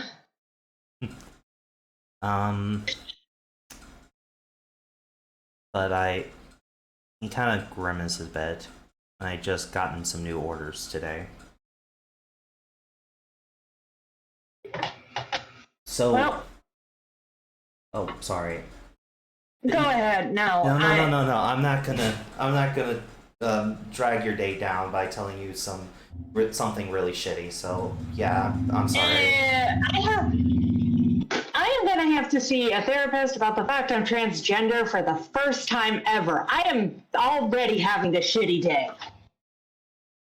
I was told that in one of the best areas for dragon types, the Black Sky Mountain, I'm not allowed to catch a single dragon there. Damn. By someone who is not here, has no control in your life, and only seems to want to make your life worse. He's sponsoring the team for 50,000 Poke. If I say no, we lose a lot of funding. Which So he's a control freak. yes. Can you give me his address so I can kiss him? So I can kick him in the balls. I can. Look, It would be in a autocrat city, in the Desert of the Sun. That's where our homeland is, but I'm not sure if he's there. look. You don't have to listen to someone. You deserve freedom. Just try and do what's best for you and not what someone else wants you to do. Anyway, I have got a dumbass appointment for her to go to. Drake is realizing she might be late, so she is heading to the therapy appointment, giving Dan a wave, and realizing, See you later, Drake. see ya. I bet. As you leave, I'm gonna roll something. Oh god. High or low, Cam? Hi. By 1%. Dan nods his head and has agreed with you. He picked up the phone, and we're gonna skip a little bit in time for a quick moment. His team has just lost their biggest sponsor, but Dan will be catching dragons inside of this next city over.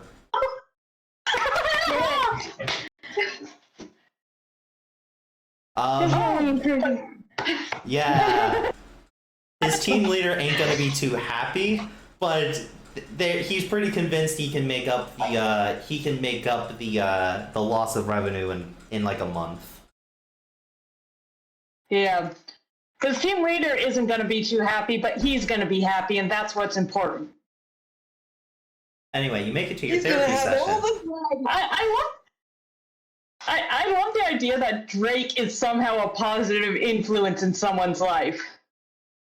You Now, if we can just get her to be a positive influence in her own life. You make it to your therapist. You make it to the therapist's appointment, and she's gotten a special room off to the side. It's not her normal office. She kind of travels around for her job, so she doesn't really have a stationary office. You do get a good cushioned seat on the floor because there's not really a table. You're kind of sitting on like the cushions, and you see her drink. She has prepared some tea. She pours herself a glass and gets 2 sugar cubes. As she acknowledges you, hello. One moment. She looks around in her traveling briefcase and pulls out a file that just says Drake. It also says, like, it has your picture attached to it. As she opens No up problem, child. as she offers you some tea, why she goes through this real quick. Drake is gonna take the tea and begin sipping at it. Would you like any sugar cubes or like? She adds milk to it, but no sugar cubes. Okay, you add moo moo milk. Yeah. Yes. Go to get the moo moo juice. After adding some moo moo milk to it, it's quite creamy. It's relaxing. She Yeah. reads your file and then reads the notes that why Professor Witch wanted to set up this appointment with you. Yeah. And she immediately changes her demeanor slightly, putting away your file and kind of just leaning forward towards you a bit, not leaning back like she used to. Getting a proper posture. And here comes the judgment. She raises an eyebrow to that. No, it's just my experience when speaking to dragon elementalists. If you're able to talk as an equal to them, they're more receptive to what you wish to say. So I figured me changing my posture would help you see me as an equal. So,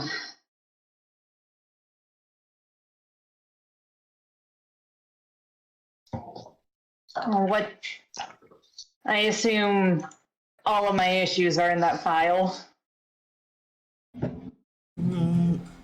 A file tells me the basics, but I want to hear from your side. What do you think the issues are, if there is any? I grew up in a mountain village filled with Hisuian fundamentalists, I guess you would call them. From what I understand, they have strong beliefs about certain things. That's an understatement. If you have strong beliefs, you fight for it. If you want to control someone, you order them to follow your strong beliefs. And I assume that's what they did to you. Not just to me. Many like you. I had a lot of cousins. And one older brother, he's the heir to the family. And 6 younger siblings who I barely know anything about. I see that you brought your weapon. Does that bring you comfort? Does having something like that when speaking to a new person makes you more relaxed, safe? Safe is probably the better word. I see. Well, you're more than welcome to have any Pokemon or any equipment you wish to any of our sessions. I assure you, you will be safe in my office. And as she says that, she is going to let her Pokemon out of their Pokeballs. I'm more comfortable with them out. that's perfectly fine. As long as they don't, break anything, it should be fine anyway. I'm sure Scrap will not. Scrap getting ready to tip over a vase, then slowly backing away from it. Yeah. It's... Hey, Dad. Hi. IRL Dad cameo. Hi. They all say hi, Dad. Hi, everybody. I'm giving your daughter a therapy session. I already had one today, downhill. I don't need a... Well, it's an in-character... It's a character therapy session.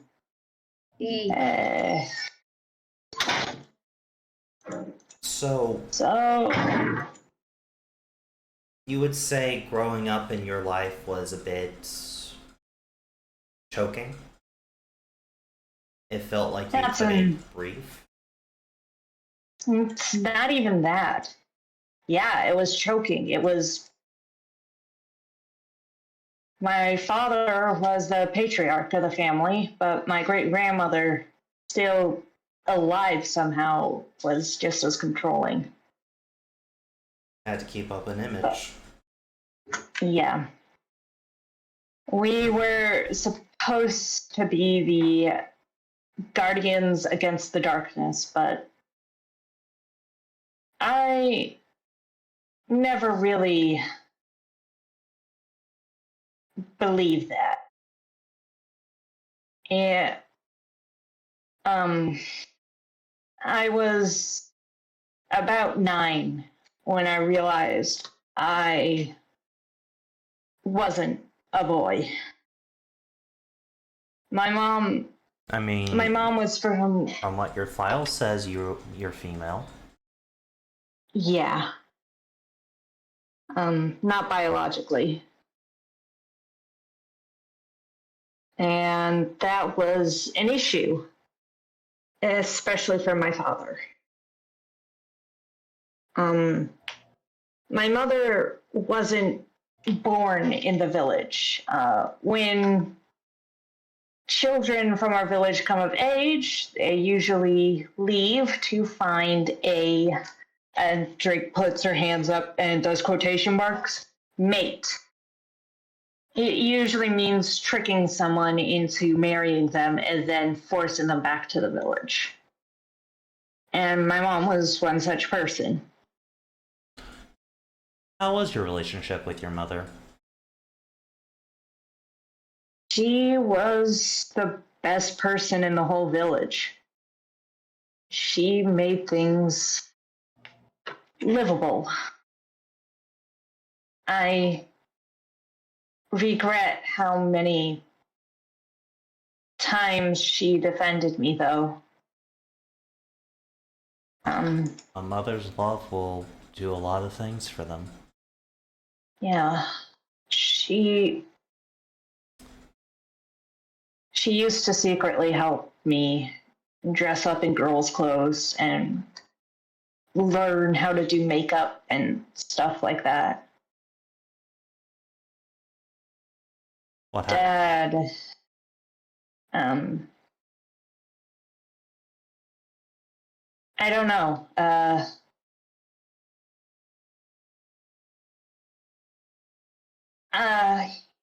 No, something happened, but she just disappeared when I was 11.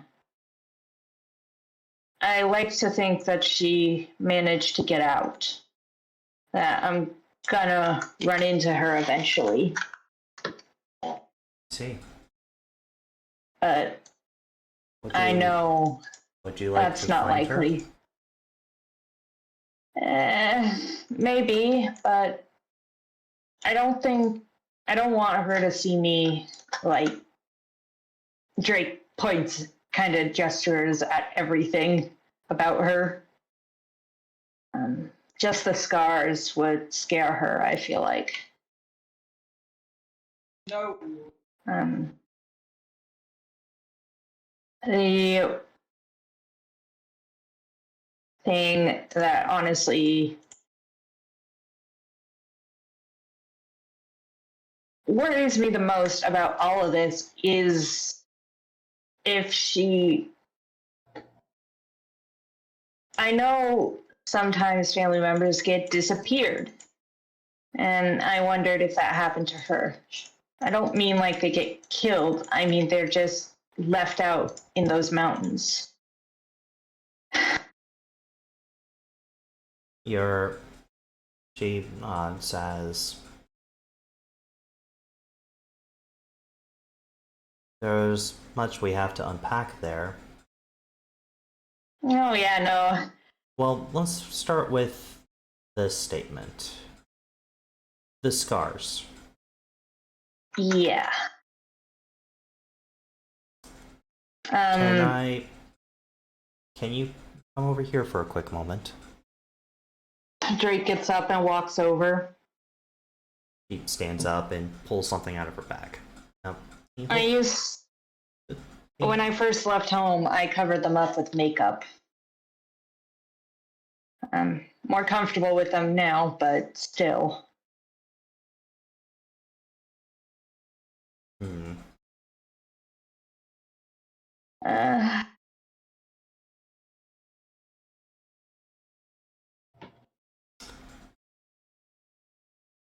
Close your eyes. Drake does. Make a focus check. Oh boy. Okay, so that is. Oh, I love this convenience. Focus. No, right? 16. You open your eyes and you are in front of a mirror. From what you can see, your eye is still the same. However, the physical scar, like on your cheek, has been removed. However, touching your face slightly, you feel the skin and how it's a little shaven off. You blink again and the scar's back.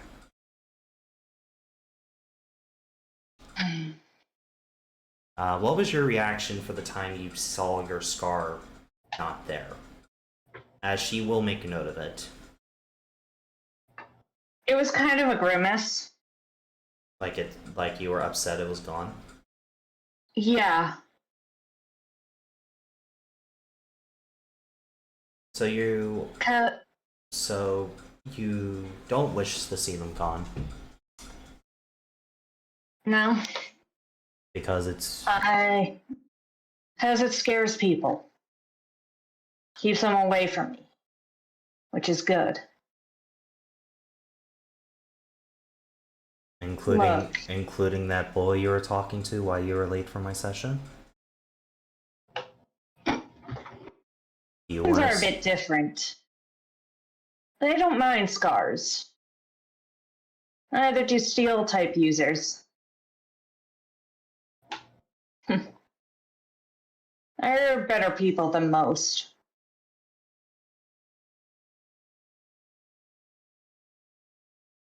What I see when I look at your scars is someone who gone through a very, very rough life.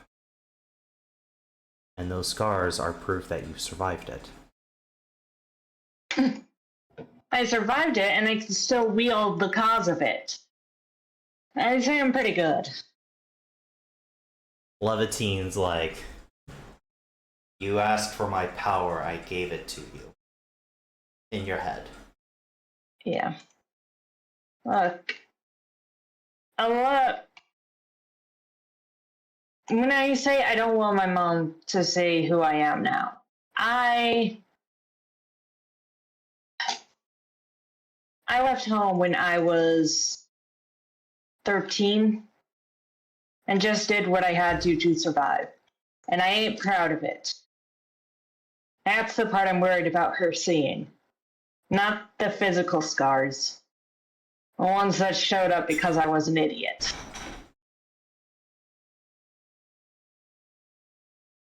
I kind of evaluated that already, but I still needed to see your reaction to them being gone. I'm sorry, it was a simpler parlor trick, I know. Don't worry about it. It's... Like I said, I used to cover them up with makeup. I know how I look when they're gone. But I still think reconnecting with your mother would give you some closure, to at least find out what happened to her. Now, Professor Witch told me that you weren't a fan of the arcane, were you? It's... Even though we were isolated, we still contacted the people outside of our village. We would trade the stuff we'd find scavenge, I guess you would say, up in the mountains, historical artifacts, that kind of stuff. So you'll notice I only have one scar. I should have a lot more.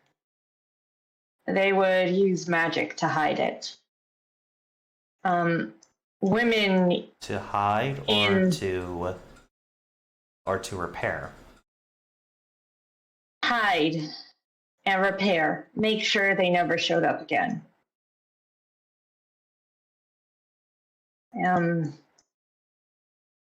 And women in my family are always trained in the arcane arts. I was jealous. I don't have any skill for it at all. So I understand, so I couldn't learn it even after I left. But it's not just that. It is rare to encounter someone who has arcane powers, who does not use them to elevate themselves, whether it is to make them look like a better person or to force their will onto others. I see.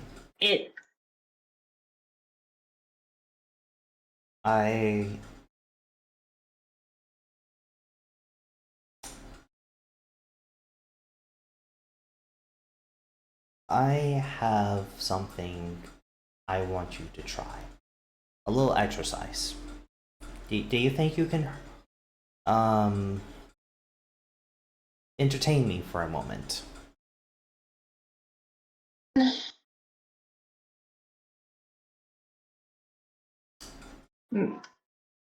Drake nods. She rummages through her bag and pulls out what looks to be 2 stones. One of them about the size of your head, sitting on a pedestal on the ground, and one of them that's about the size of a baseball. She hands you the one of the size of the baseball. Okay? Drake is gonna hold it. Now, let me ask. When you fight, what runs through your head? When you wield your sword, Nothing. is it pure instincts? Yeah. I want You to... don't. You fight with your head, you're gonna miss something and lose. You fight with your instincts, it wants to keep you alive, so you win. I want you to focus your emotions, your instincts, and focus like you're fighting using that rock. This is a check that I have some kind of arcane capabilities. I've already done those. Just humor me. Drake rolls her eyes and focuses like that on the rock. Make a focus check.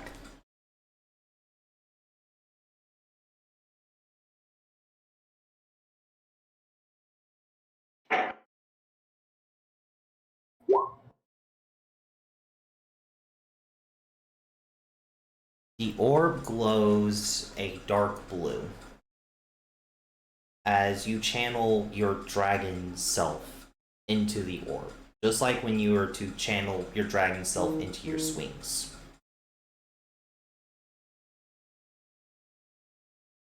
She nods and looks at you. The orb's still glowing blue after doing so. You are right, you have no magical talents. Magic will not come easy to you. But look at your hand. Look at the stone.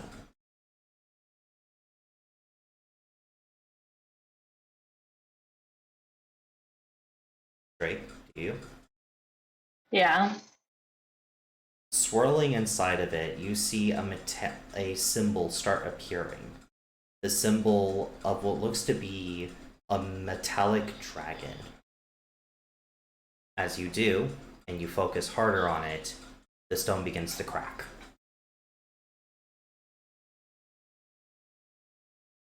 It shatters in your hand. The fuck was that?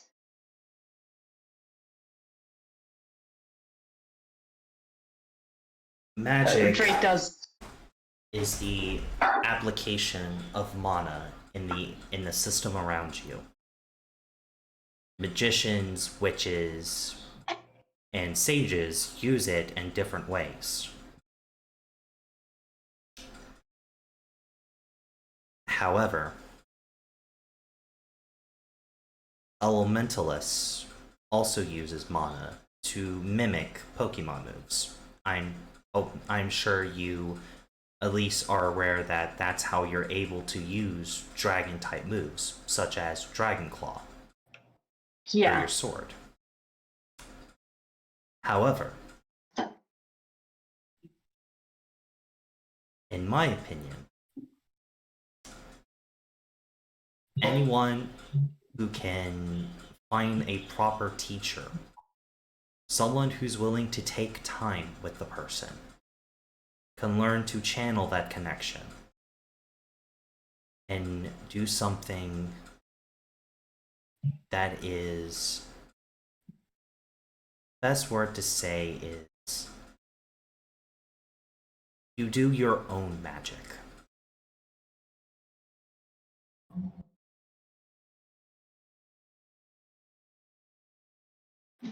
I'm sorry, we've gotten off track for your session. It's just, I believe that you are a person that can do a lot of great things.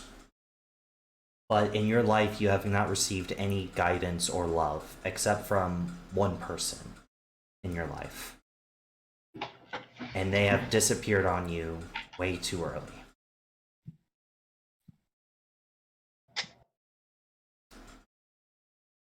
If you will allow, I have two people I recommend for you to talk to.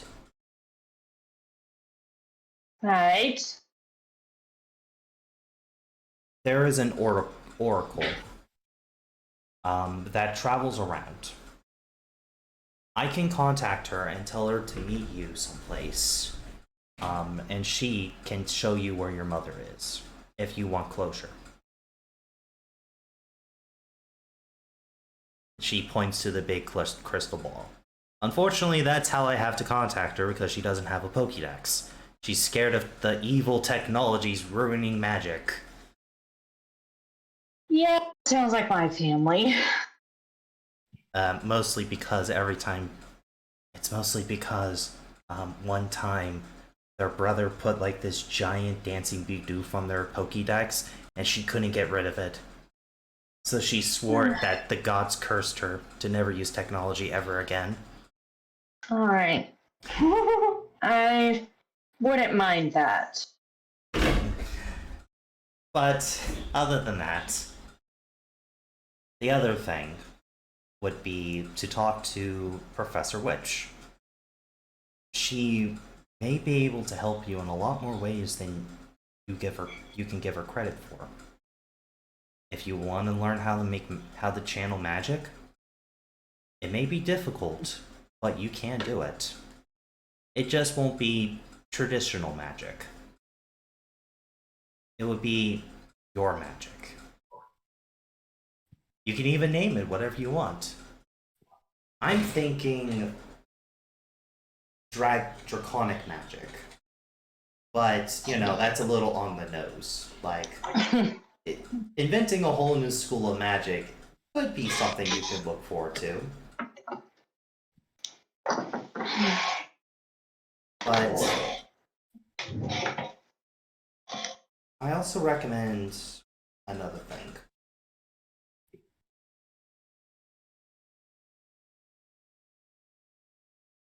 On this journey, find people who are worth protecting, who are worth calling your friends. Having only one connection and immediately losing it, I believe, did significant damage. But I do believe that you can find more connections out there. And maybe a good place to start is that boy.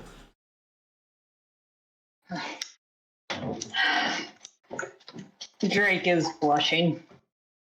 It's okay. We all have crushes. And also, when you get to the next city, maybe go and get yourself some more feminine clothing, if that will help. The outfit you're wearing now. Oh, Cam, can you hear me? Yeah, I can. The outfit you're wearing now is quite practical. It has a touch of femininity all around, but it's more like that biker girl aesthetic. Which, all honesty, I know, isn't that awesome? it really is, to be honest. But I believe that you should try other aesthetics as well. Experience life how you want to. Because right now, you're the one in charge.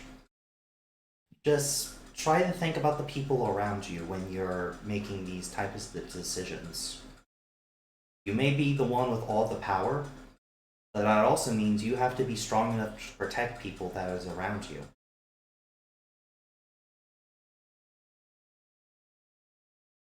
Right.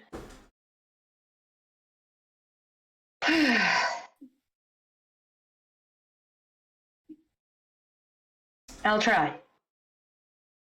Now. Well, no, you don't try shit, you do shit. I'll do it. No. You saying I'll try is an amazing step.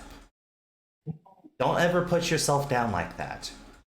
It is okay to try. It is okay to fail. It is okay to succeed. As long as you put in an effort. I believe in you, Drake. I honestly believe in you. Now, time for the second part of today's session. And this one I believe you'll be a bit more interested in. Professor Witch has asked me as a personal favor to do an evaluation on you, mostly to get you the help for gender affirming care. I need to do this validation to be able to help you move forward on your transition. Alright. I know, it's a pain, and I'm not telling you you have to stop wearing all those cute clothes you got, and I'm not telling you you have to go buy him. I just, if we want to do things a bit more medically, we need to run this evaluation so we can get you every resource we can for when you're ready to make that next step. Does that make sense? Yeah, it does. Now, I will state the best place for any of that stuff, if you are interested, is Tech Town. They have a lot of great technologies that could help with procedures like this. Of course, if you want to avoid the magic route, which my recommendation is you seem to be scared of magic. You seem to be scared that it would be used to control you. I recommend learning more about it and conquering your fear. Maybe learn how to fight it. If you know how to overcome it, then you won't have to fear it. You see what I'm saying? Yeah. Oh, I also remember something. I'm so sorry, Drake. I've known your name there in this entire session, but I never introduced myself. My name is Dr. I need to. Say it again? You don't need to. Okay. If you don't want to. I mean, I think having something to call me would make conversations a bit easier. My name is Dr. Scarlet. It is nice to meet you. Well, Scar, I'm Drake. Nice to meet you, Drake. I think that's actually went well. Well, That's out of character. very simply, Cam, for the next 30 minutes, it's mostly the gender affirming session, you know, the evaluation. Yeah. I am going to ask you, does Drake want to go down that route? Yes. Okay. But I double checked some of the United States legal stuff. And she can't really do that until she turns 18. This is PTU. We're not in the Yeah. US. All right then. You can own a god as a pet at 10 years old. There's a lot of things I will allow you to do in this game. Yeah. So yeah. I mean, if you're going to follow by America standard, 10-year-olds would not be allowed to basically ditch school and run around the country collecting random animals. So keep in mind what world we're in. Yeah. All right. So, moving on. Charlie, you are heading to the next appointment. Would you like to do anything beforehand?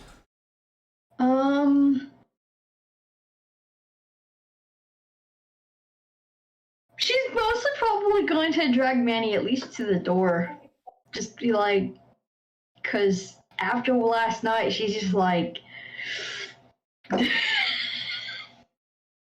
Emmanuel, do you go to the door? Yeah, I mean, I was planning on escorting Charlie there. My question is, am I still on all that good shit? No. I will get into the storage cabinets later then.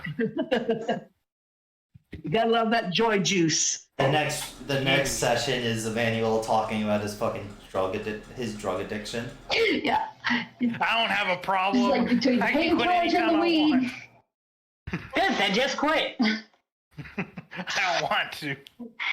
Well, if it's a full-on addiction, that's easier said than done. I can't help it if drugs are addicted to me. I'm just that good. Everyone in this party has fucking issues. I'm surprised the entire party hasn't been sent to therapy yet. We're working on You it. people are. We got one who's been, one who's on their way, one who might be going, and the rest Who's is the one that up for grabs. Who's the one that might be going? Looks at the freaking druggie over here. I just realized, out of everyone in the party, Alvin is the most well-adjusted out of all of us. Yeah. That is. Speaking of Alvin, where the hell is he? He said he was- He is sleeping in with that Chansey. Anyway, Damn. True. moving on. Night, Mom. Love you. You guys make it over there. You see Drake. Drake, what type of mood are you in after the session? Like, I actually feel hopeful, but I'm also really hungry. So I'm more hangry than hopeful. I guess you could say you're hopefully hangry. So Charlie, you and Emmanuel make it over, but Emmanuel, you of course, respect Charlie's privacy and wait outside. Yeah. Yeah, no. I'll escort them there and back, considering the scare we had, but I'm not interrupting the session. As you shut the door, and Charlie, you come inside. You see the lady reading your file.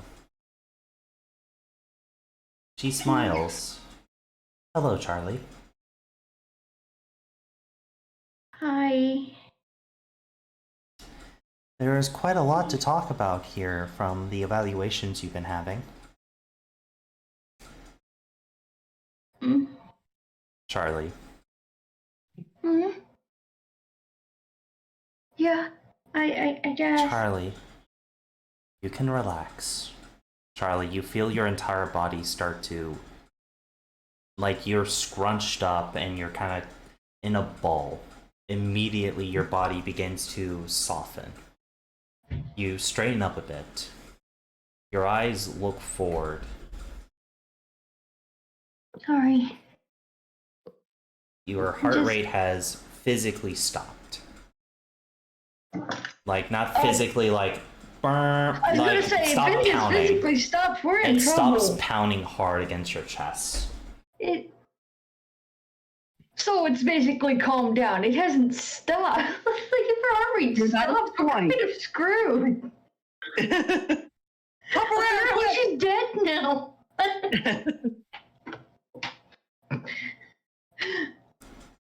She's so stressed her heart just stopped. Okay, I guess she's dead now. From what your file says, have you been eating well nowadays? I try to.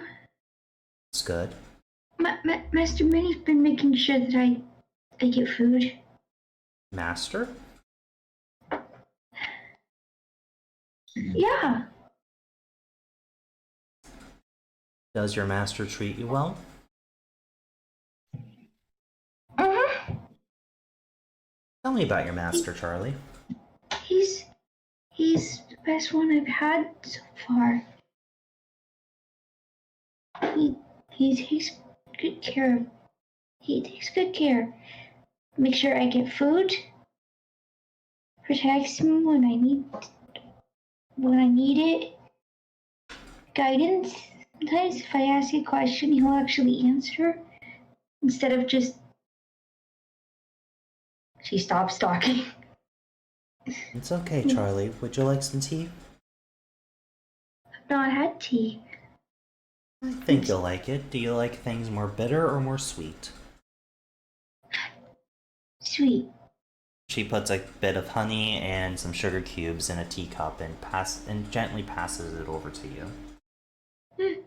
It's warm, it's sweet, and she even put a little bit of milk to make it a little creamy. Gotta have the creamy. She takes it and sips a little. It's actually not bad.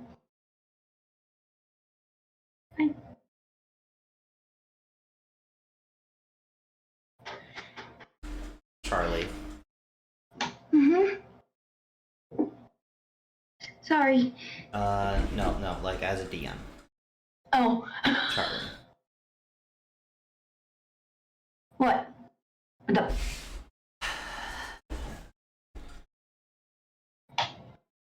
You feel DM. you feel that you've been in this situation before. Someone asking you questions. And that person was Professor Cherry. Back at the beginning of the campaign. But here is different. Instead of a medical exam room, you're in a room that looks to be kind of like a play area that they kind of refurbish into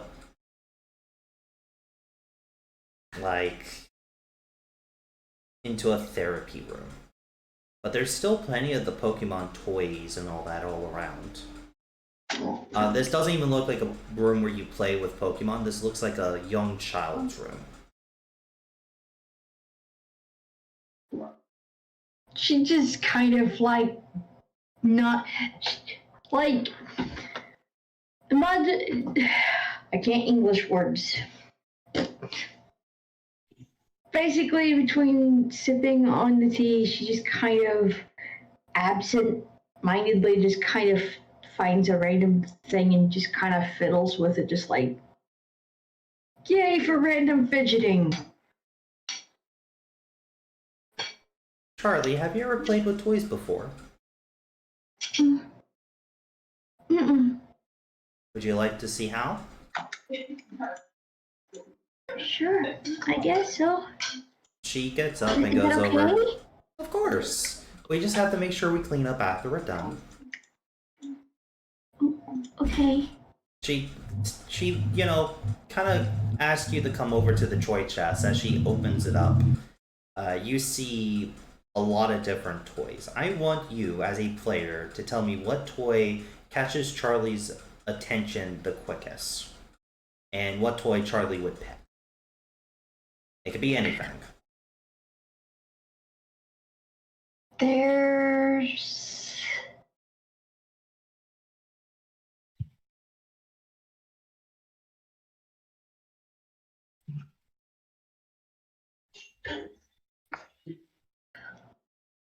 I think actually there's a couple of things. Oh, go ahead. One would be a figure that looks similar to her one-horse Pokey, and the other was a plush, but I'll have to find what the image is, but it's a different Pokey. It was one of the other ones on my list, the little foxy looking thing. I'd have to find it. But yeah. You bring out the there's no Pegasus Ponyta, as I believe it's called, but there is a normal Ponyta. That works. You bring out these toys, and she teaches you the basics of just playing with toys, coming up with cool little adventures for the toys to go on, and she just takes some time to teach you how to be a kid. as in your file, it showed that you had the mindset of a kid, like a younger kid. Yeah, considering she never really got to grow up, she just kind of. During which time, what information do you share with her? As she's using the toys and the relaxing environment to see how open up Charlie's willing to be. She won't push it, though. What do you share? I know. I like Master Manny better. He's better than the last one I had. Last one I had was.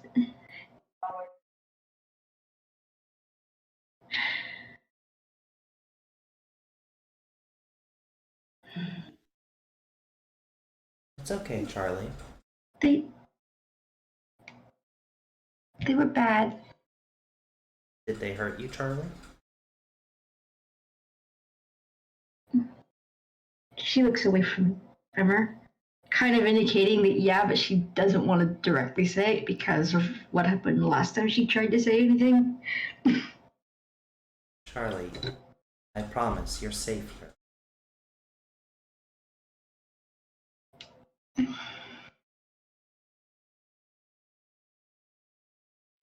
But if you don't... Yeah.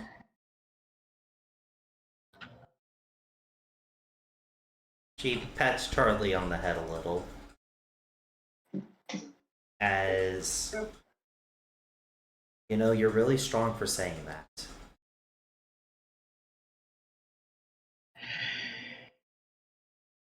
I just.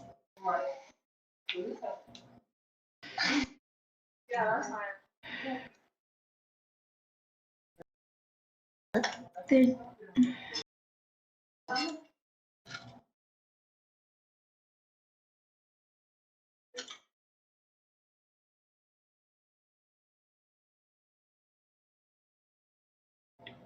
Food was weird and.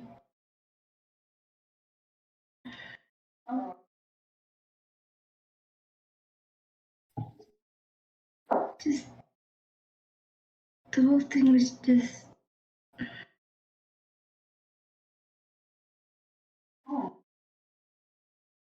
I don't know. It was.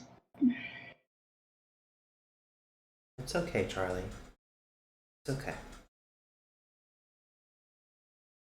I.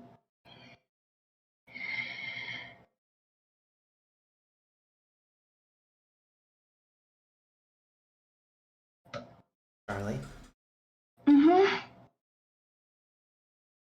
I think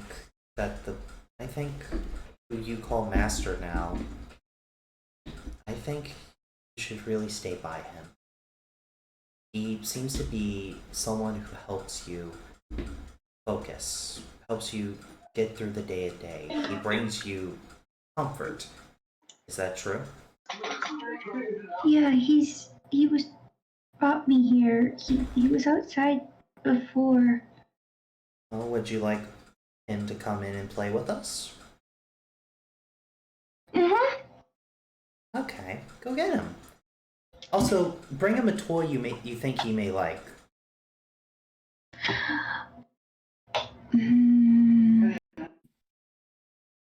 I have no idea.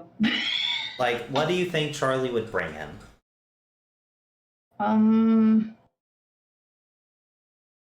Should bring him to the one plushie.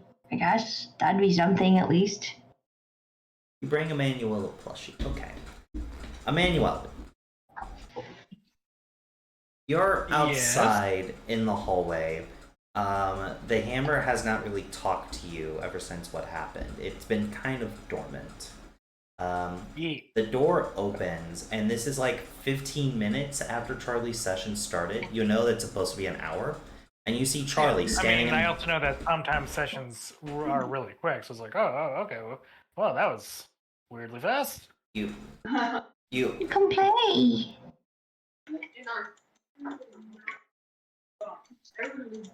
You're like paper plate. You were saying, Daniel? you hear Charlie say, "Come play." Like, come, like, I'm gonna repeat what Charlie said. And also, Cam, please mute yourself because we can hear your background. Okay. Go on, I Charlie. could hear a little, but it wasn't bothering me so much. It was bugging me slightly. Mm.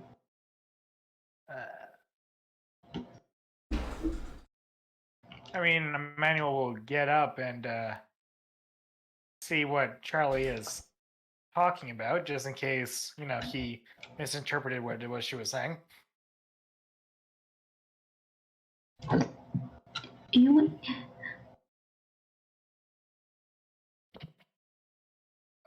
You having fun in there? Mm-hmm. Well, that's Come good. by too? See, I even brought you a thing. Oh, well, It's thank you. The box bear plushy thing. Oh, it's very cute. Mm-hmm. And he's going I to got pet this the one, top shows of the her pony. head, too. Oh, that kind of looks like Sky Dancer a little bit. Except it's fire. I think this one's Yeah. fire one. But I still make it fly anyway. Very resourceful. And since he was told, hey, for whatever reason, come in, he'll peek his head in to see if the doctor is like, hey, bring Charlie back in here. It's like, oh yeah, come on in. Like she gives you a nod, kind of insinuating, yeah, you can come in if you wish. So Charlie, do you want to continue our play date? Yeah. Anyway. And is this the master you told me about? Uh-huh. This is Master Manny. Well, welcome, Master Manny. Would you like some tea? If I am not putting you out by doing so, That's I perfectly. would love a cup. It's perfectly fine. Charlie, go ahead and keep playing with Master Manny while I go get him a cup of tea, okay? So after a minute, you are given your tea, and you are given a couple of condiments. You could choose what to put in there. But she goes back to playing with Charlie, and I'm going to say for like the next 45 minutes, it's Charlie just kind of playing and learning how to be a kid. Yep. She plays with you, and she plays with the therapist, if I'm okay with saying that, Charlie. Yeah. And Charlie, you actually, I believe you enjoy yourself quite a bit. This is the first time that you can remember playing with toys and all that. But as the session comes to an end, you are putting away the toys. The last toy you put away is the Ponyta. As the therapist says, "Oh, Charlie, I want you to do me a favor, because I believe that one was your favorite, right? Now you go ahead and keep that. I'll replace it for you. Like, I will replace it in the chest for you. I brought a couple of toys with me. So, and I'll talk to the Nurse Joyce. What I want you to do is every day, I want you to play for at least 1 hour, okay? You can grab anyone, you can grab your friends, you can grab your Pokemon, make games, go have cool little adventures. I'm sure Master Emmanuel will, join you on these play dates, right? I mean, did I ever introduce myself as Emmanuel, or does she only know me as Master Manny? So is this like a... I mean, Manny's a nickname. I would assume that you were in Charlie's file because you wrote the report. Right. Okay. I just wanted to make sure like this wasn't wait a second. Danger, Will Robinson, danger. But basically, that's Charlie's like homework until the next session is to learn how to play. Like to continue to play, to experience the world, and next play date, aka the next session that you guys have with her, she's going to see how much more Emmanuel.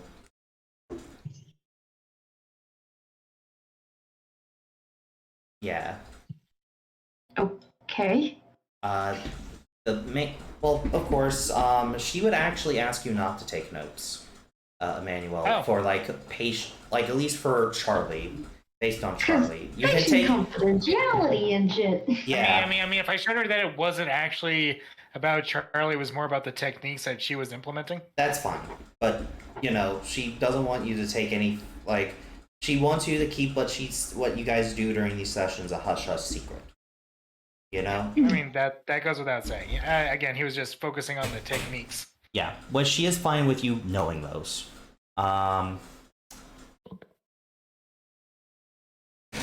But that's kind of Charlie's homework, is to spend some time learning to play.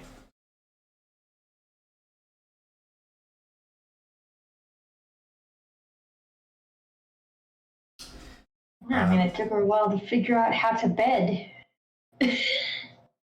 But she states that she will talk to Professor Witch for the scheduling of more appointments, because Professor Witch is also her avenue for another patient. But basically, when that other patient will have an appointment, Charlie will also have an appointment on the same day. That's how it's going to work. Emmanuel, she will state, she's talking to you to the side as Charlie's putting away the toys and all that. She would eventually, her goal is to eventually have Charlie feel comfortable enough playing with her by herself, where you can drop her off, she can have a play date, and just kind of open up a bit more and more. But she wanted to start a good relation by having someone close to Charlie be here. She's basically explaining, hey, you won't have to be here every single session, just for the first couple. Just until Charlie feels comfortable enough without you standing outside the door. You know? I see, and I understand. But she then, after getting everything set up, Charlie, go ahead and add a Ponyta doll to your inventory. Yay! And she then sends you two off to get breakfast. And I think the next thing we're going to do is the team meeting, but I am going to put us on break. Mostly so we can get some drinks and all that. Yeah, so Yay. yeah, I apologize for the players that I haven't focused on. But we will come back to this. We're just gonna go on break for about 10 minutes to use the bathroom, get drinks and all that. So, see you guys in 10 minutes.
And other than almost playing the opening again, we are back. Gosh darn it. I mean, the opening is a good song. It is. Thank you to our composer for making it. And thank you to RT for helping us get it. But Found how I fix those rotoms.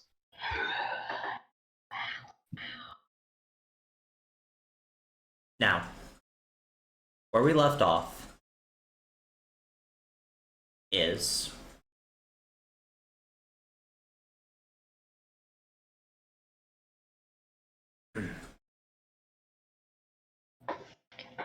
sorry. I'm just I guess we left off the part that. no, I was coughing, so I had to cover No, my you're mouth. fine. I was gonna say something to my brain. It's like no. We left off where after Charlie's lovely session, the camera pans. The camera pans a little to back to the therapist after paying for the toy.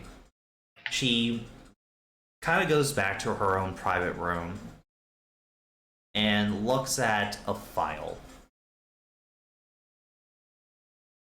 Project Eden is what the file says. Oh boy.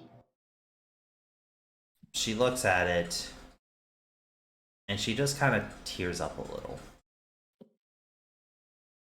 Moving back to the players now.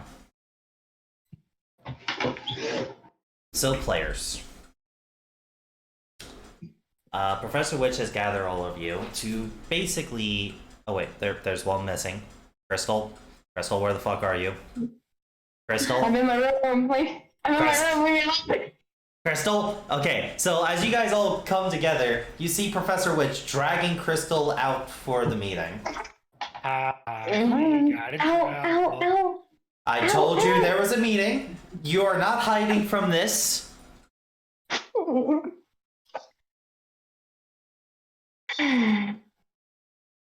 Yes, ma'am. Why is there... Duplicate. Shadow Clone Jutsu! Twice the crystals, half the amount of trouble I'm in! Math! Everyone's wild dittos on the loose. Yeah, it seems like it. As she shoots it with the magical bolt, the Ditto quickly turns back into a potted plant and tries to run away. Yo! Hang on. Well, dude, I want to catch it. You know what? Fuck it. Roll a d20, see if you hit. Yo! No. Okay. 12, that hits. Roll a d100. 33! Alright, you caught a level 1 Ditto. I will give you a... I will give you... Any chance. No. I will give you the stat block later. Okay. Let's go! It's level 1. Dude, even could have Um, given him at least a level 3. That at least give him be able to do something. well, Dittos don't really care what level they are. Yeah. Ah. They got the one move and it works for them. All they want is... They only want two things, transformation and procreation. Yo, check it out. We got Ditto. We don't need to go to the breeding center ever again. The Ditto then reveals, actually, I was here because I couldn't have kids.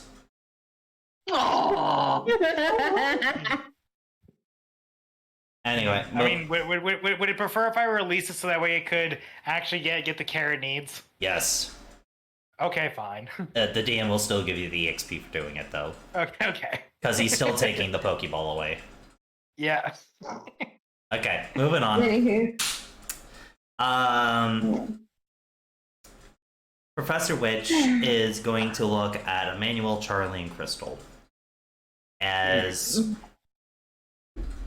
Alright, so first, I would like you guys to explain why you guys were out of... Hold on, the headphones came out. The DM really needs to get wireless Listen. headphones. Oh, that would be like, Testing 1, 2. Where's Elvin? We can hear you. While they're distracted, run away. Anyway,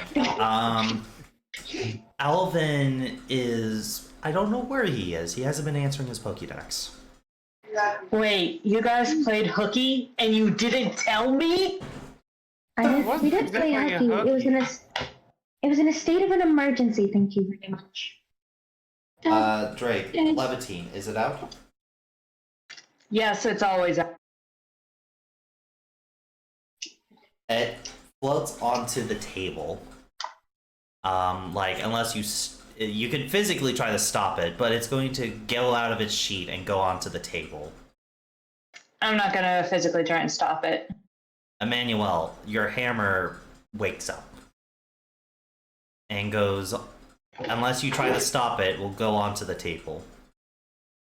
I mean, I don't really know what it is he does, and so I'm just kind of surprised when it does anything. I mean, as far as I know, this is the first time it woke up since it decided to hang onto my belt, right? Yeah. Like, oh, good morning.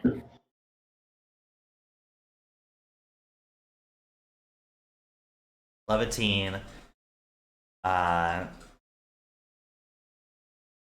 of looks at the hammer, and the hammer also looks. They're not communicating with either of you two psychically. They are making these weird noises, like they're speaking Pokey. Professor Witch will cast a spell known as Translator,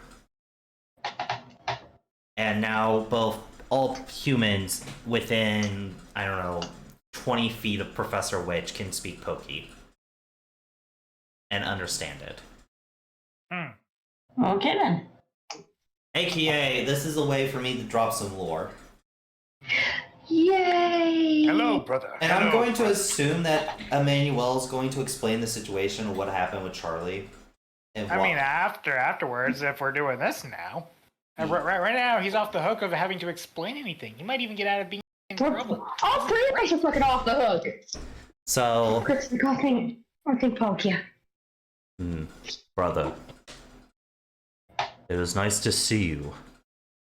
Likewise, I didn't know you chose such a interesting host. And I see you kept with your theme of the hands. It's better than taking someone's eye, from what I can tell. Touché.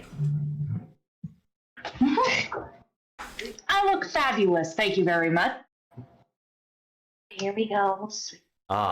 The witch has decent magic, able to let us communicate freely without being wielded. This is a convenient. Brother, have you found our sister? No, from what I can tell, she has yet to awaken. I see. Levitine floats to you, Drake. Drake, this is my brother, Galahad. One of the other legendary weapons of the gods. You know, I was worried when you guys would wake up, you would fight like Dialga and Palkia do in the Legends. Glad to see that's not the case. That was because they started an argument and they both refused to admit they're both wrong. Agreed. What was the argument? If hot dogs are a sandwich. What? No, Yes. it was basically which of their two pillars is more important, space or time. For space cannot exist outside of time, but time cannot exist outside of space. They wanted to know which one was a higher being than the other. But they have not truly battled in hundreds and hundreds of years. Nowadays, they just make passive-aggressive marks at each other if they're in the same room. I'd pay to see that. You do? No, you wouldn't. It's not as interesting as it sounds. It really isn't. My family. But the last time those two have been in the same room was the war. Ah, yes, the old glory days of us. Yes.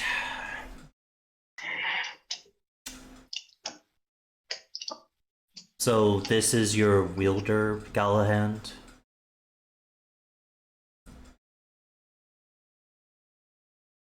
He is scrawny, and he doesn't seem like the reincarnate that you would choose. Yes, but his abilities to command and to inspire people are second to none, just like my previous owner. Yes, he does remind me of Baldur. Agreed. And I assume that your wielder over there is just as...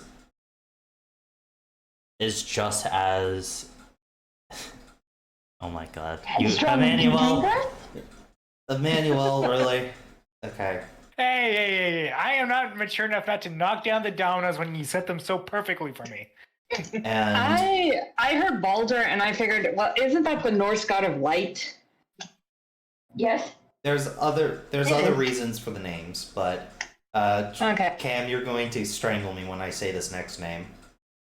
And that one over there reminds me of your first wielder, the legendary sword sage Keisetsu. What's your new address down here? I just want to talk to you. Street. Hey guys. Hey, Itoshi. You Literally, actually managed to show up. literally I'm almost so at sorry. the end sorry. of the session. Ah, yes, the Chansey finally let him the fuck go. But yeah, I'm He's about able to to walk drop now. some lore, so you're more than free to listen in. Some what? I'm about to drop some lore. Or Okay. Sorry for being so late, guys. It's all good. It's all good. fine. You let me know, so you'll still get EXP. Okay. So I'm going to tell the story from a narrative point now. So basically, think that these two are saying it. Yay, flashback. During the Great War many years ago, the one that divided the region so much, there were 3 heroes that put an end to the war. Keisetsu of the Sword Arts, Baldur of the Sage Arts, and finally, I'm trying to make sure I pronounce this name for my list, Akito of the Shadow Arts. Each of these legendary warriors were given a legendary armament from their chosen gods. Galahand from Dialga, Levitine from Palkia, and lastly, I haven't picked the name for the third one yet. Percival. We'll call it Percival for now. Percival from Dialga. Each of these legendary weapons had a different unique ability. These abilities will be unlocked as you guys progress with the weapons. But the weapons always came with a cost. They always branded their user so that no one else can wield these weapons. So if Drake tries to wield Galahand right now, it'd physically be impossible. And vice versa for... Yeah, for Levitine. These legendary heroes, putting their efforts together, was able to bring peace among the lands, while also defeating the great evil that started the war and threatened to throw the world into darkness. These legendary heroes go on to be... Oh wait, I mispronounced the one with the scythe's name. I apologize about that. I'm misreading my own notes. I should probably read off my notes and stop trying to roleplay this without them. Yeah, that would be helpful. The third user was Charlotte. Cool. The scythe I still didn't give a name. But these 3 heroes beat back the evil darkness that was causing the war behind the scenes. After that, they established peace amongst the lands and giving the people the right to choose how they govern each other. And that is why the region is the way it is now. Levantines Wilder left the lands after settling peace, looking to one day, looking to go into Old Hisuian to one day continue his legendary sword escapades. However, as the legend Only was to get murdered by great grandma. only to get killed in his sleep by his wife, and Levantine to be locked away as the Cursive Blade.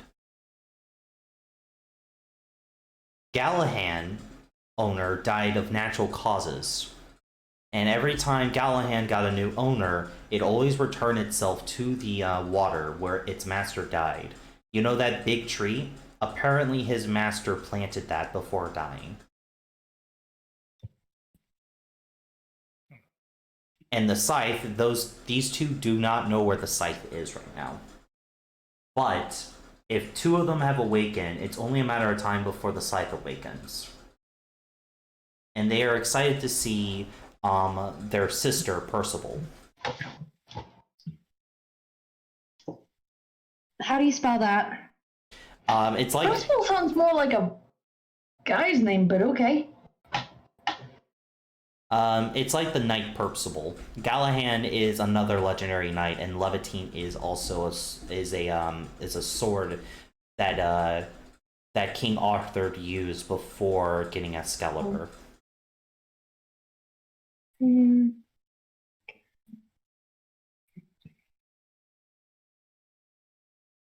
But that is the lore.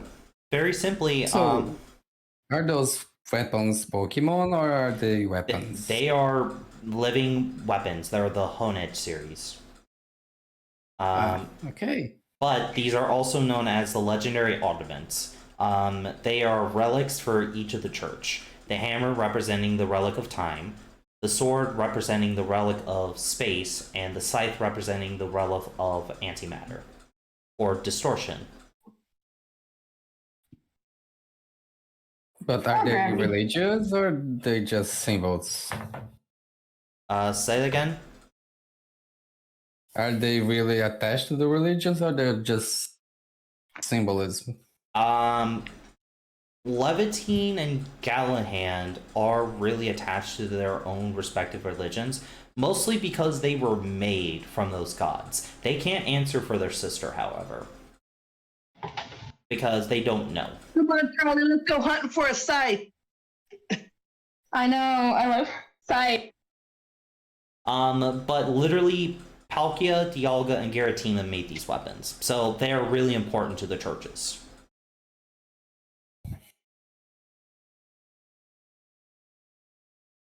And they also state that they normally look for people who have similar traits to their first master. Emmanuel's ability to command and also give guidance in the middle of tough situations is what made Gallahan want to go for. But I assume with Drake it was just kind of a desperate situation. No, it's because you are a direct descendant of Keisetsu.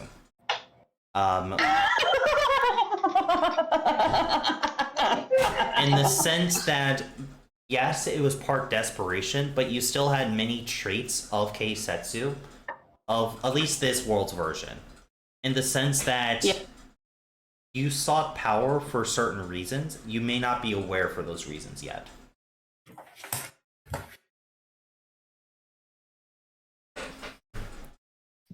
But that is kind of the story for the legendary ornaments right now. They don't know. They don't know. What? We don't know if one day the evil forces will return, but if they do, we will be ready for them. Drake, remember when we met in that cave and you promised to help me if I ever call upon thy aid? If the forces ever return, you will be one of the frontline soldiers to fight them. Even if we weren't connected, I would still be one of the frontline fighters. I see. Just who I am. Yep, you're definitely his great-great-granddaughter.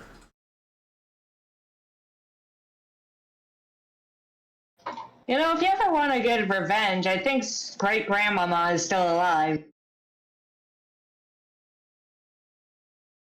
Even though what she did was despicable, he still loved her with every bit of his soul. I will not harm the woman that my master loved. He does not deserve that. Can I at least harm her? Oh, go right ahead. You just can't use me to do it. Crystal, as much as I do not condone violence, if you need a switchblade, I have one in my backpack. Put away that excuse for a blade. Do not insult me in front of my face ever again, blue-haired girl. That's annoying. First off, I'm Really? correcting you. First off, my apologies if you thought that was an insult. Second off, no, I'm offering her a blade that she could kill the person that absolutely trusts your owner. No, if we are to give right back. her a true weapon, it will be a much bigger blade. All honesty, sometimes I wish I was truly my size again, instead of this pathetic state I was put in. We all have performance issues. Now you shut your mouth right there, Drake.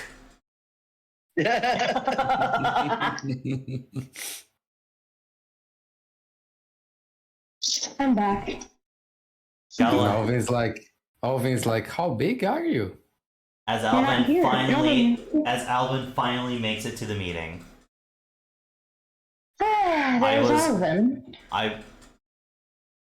My master Keisetsu referred to me as a greatsword when I was at my full peak, but being sealed away for so long has drained my power substantially. I agree. Well, you know, if you don't use it, you lose it. Yes. Yes, Plus, I I can't wield a great sword. Yes, but at least I don't want to be a short sword. I wish to be my long sword at least. But I have yet to regain enough strength to do that.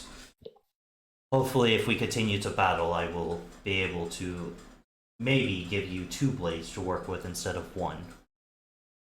I am not sure though. I am biting my tongue. I am biting my tongue. I am not. I'm trying to figure out if I should bite my tongue with this. Just say it. Just say it. Just say it. How important is your relationship to Levitine? He's also upset because I'm a bit bigger than him.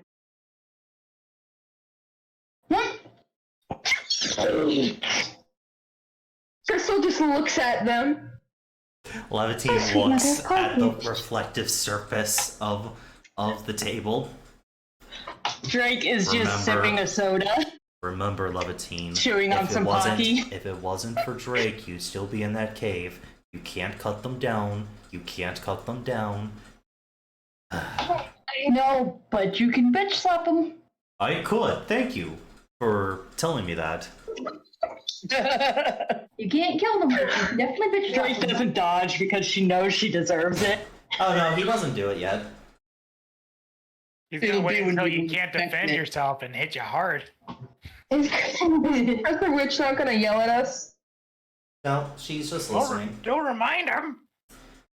She's just listening. I feel like Oh, she didn't even laugh at that.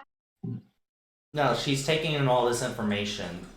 And because she hasn't heard about the legendary ornament, and she's quite knowledgeable about occultic shit. So, I thought she had because she mentioned a divine art. Yeah, she did. The scry thing. yes, but she Levitine. didn't. But she didn't know this much details. Oh, okay. Okay.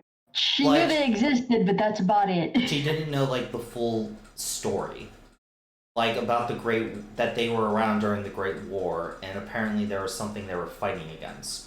All she knows was these weapons have something to do with the churches, and the churches are hunting for them. I'm not gonna lie. I kind of Very quiet. I'm hunting for armaments. I kind of assumed that the Great Darkness was Giratina.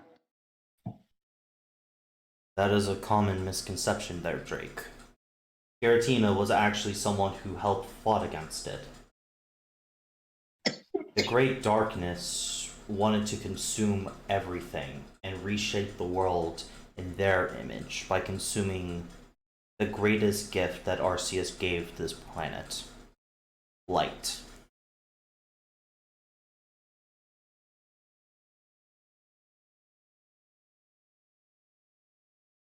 Yay! The Gravity Boy is not the bad guy this time. Oh, Vince, like, I mean, we could always use dark vision goggles. No, Alvin? they would fully reset the universe anyway. So that is why we are here. But if our sister hasn't awakened yet, that means there is no chance of its return so far. But we must stay ever vigilant. That is also why we seek out new owners, at least one every new generation. That's nice to know. Well, But we will I return to our resting places after you perish. So, Levitine kind of looks saddened as he says that. Because he knows that even if Drake perishes in these lands, he will return himself to that dark cave.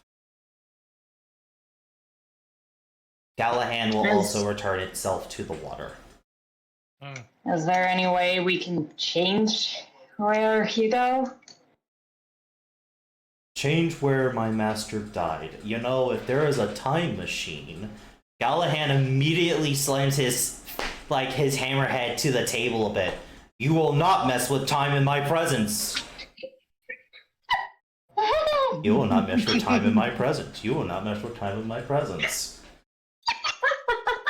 He never said. Charlie just like kind of speaks up quietly, just like he never said he was going to. It was just a thought.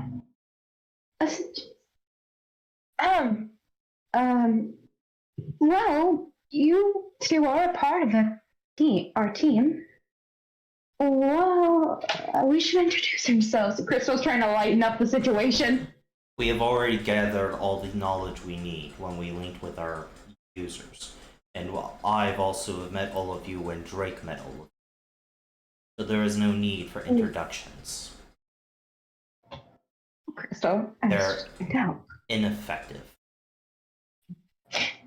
Just trying to lighten Out of character, there might be for the other one because only half the team met that one.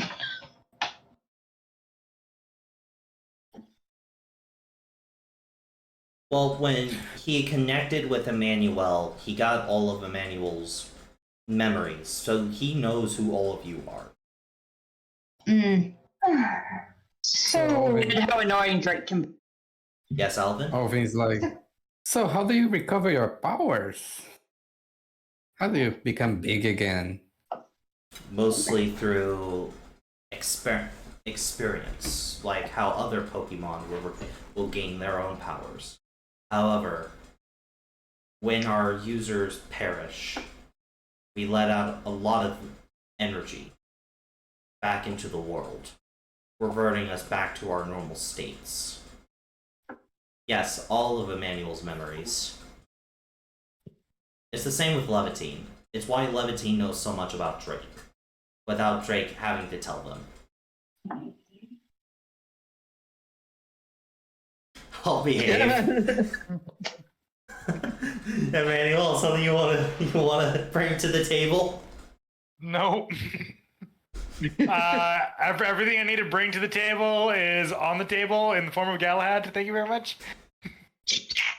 You think that's awkward for you? Imagine how it is for Drake. So if that's all He's we still have a to talk, hormonal teenager. so if that's all we have to talk about, Crystal's about to get up. Like maybe Professor Switch has forgotten. Professor Witch glares at Crystal. She sits back down. So what were you guys doing at night away from the Pokemon Center? I'm perfectly okay with you guys exploring, but you guys got hurt, so I would like to make sure you guys weren't doing anything stupid.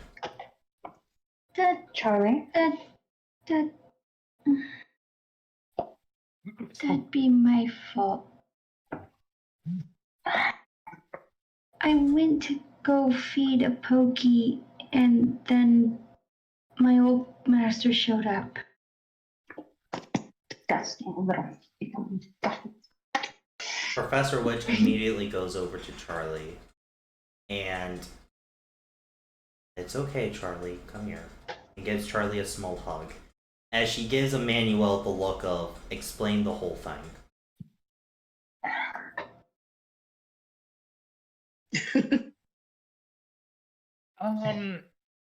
From what I have gathered, Charlie had wanted to improve their standing with the Eevee, which was, as I had said to you in the cave, was part of their church, and was trying to bring a peace offering of sorts, and What the fuck are these? apparently they had gotten attacked. Luckily, we had set up an SOS system, so when she was in danger, she pushed it. I responded immediately, and Crystal happened to be in the vicinity, so we went to go and help. Indeed. We would have contacted you, but we were very much in a rush to get to where she was, since we didn't even know what the danger was. We're worried.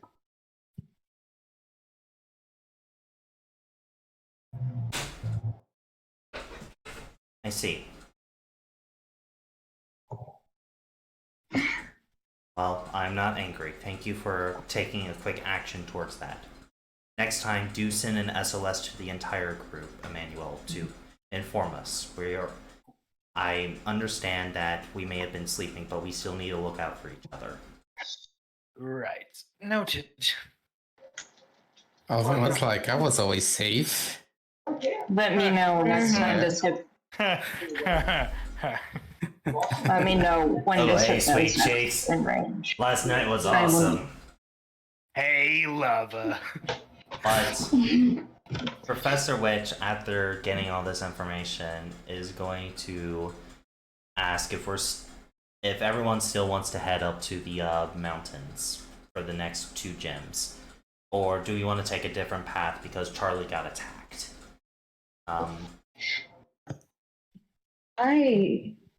Next time we encounter this hypno, it's gonna eat level fiend. That's all I'm saying. We never hope. said it was a hypno. Oh, Nope, we just said it was her former owner.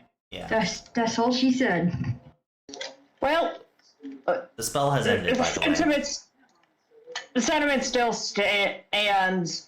This former owner has entered the witch list in Drake's mind. So she's ready to murder. I mean, if we're taking into all possibilities into account, could it be possible, in any sense of where we're traveling, that upon the travel, you may be able to teach me a little bit more about the arcane?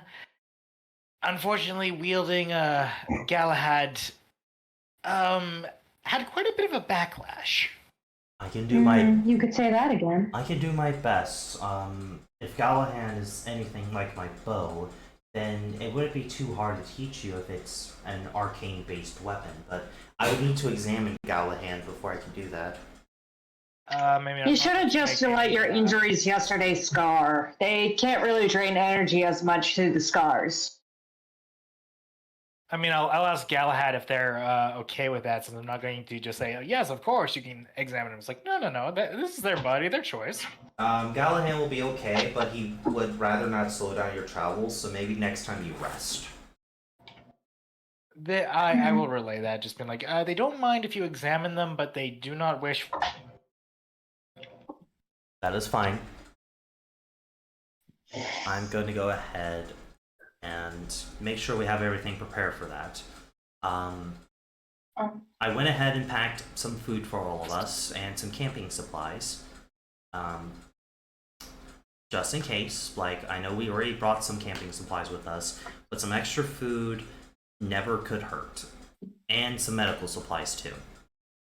Emmanuel, I'll leave you in charge of holding these. She gives you a small bag, like a grocery bag. And Emmanuel, add to your inventory 10 potions, 5 revives, 6 bandages, and 8 antidotes.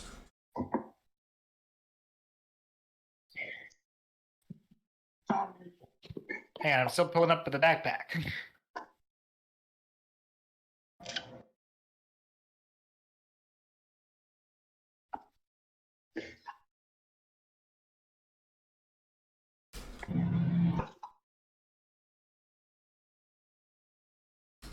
Okay. 10 potions. What were the other 2? 6 bandages. Hold on, I'm typing it out. Bandages. Here you go. 5 revives, 6 bandages, 8 antidotes. Okay. Mm. And She got some extra supplies after what happened last night, just in case, you know? yeah. Mm-hmm. Yep. Because the next couple of days we will not be able to stop at a Pokemon Center, so we will have to make do with what we can do on the field. Always like, hey, Professor H, will you need the help of another mage? A fellow mage? I will ask for your help when you don't accidentally burn yourself with overflowing mana. Hey, you never thought me I shouldn't. I literally, that was the first lesson I taught you. Don't overdo it. That was literally the first lesson. That is the first lesson I taught you when teaching you. No, you look me in the eyes, Alvin. You look me in the eyes. I taught you not to overdo it when it comes to mana. Don't you ever say that again. But you didn't say they were shiny when they Crystal is overflowed. Crystal's gonna look at Emmanuel. Emmanuel, Yes. can I talk to you in private? Sure. Thank you. Professor Rich, is this meeting over? Yes, I have to talk to Alvin about simple protections he must now do for the continuation of our lessons. Are you doing that right now? Don't tap it unless you wrap it, Alvin. Oh God. I mean, Are you doing that oh in- no, he's getting the safe sex talk after a night of passion. Oh no. No, the safe magic talk, because clearly Oh, I Alvin. know. But anyway, this is where I'm going to end the session. Okay. I do apologize. I was planning on ending around 11 my time, but I hope everybody had fun.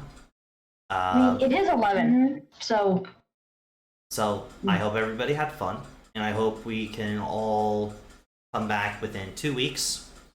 And who knows, maybe the audience will see some of you guys for the Fallout campaign. Which I have not decided a start date yet, but I will make an announcement when I do. Anyway, we will see you guys next week for Fable of the White Rabbits, and this is your GM signing out. Say goodbye, everybody. Bye, everybody. Bye, everybody. See you later. Bye. See you later.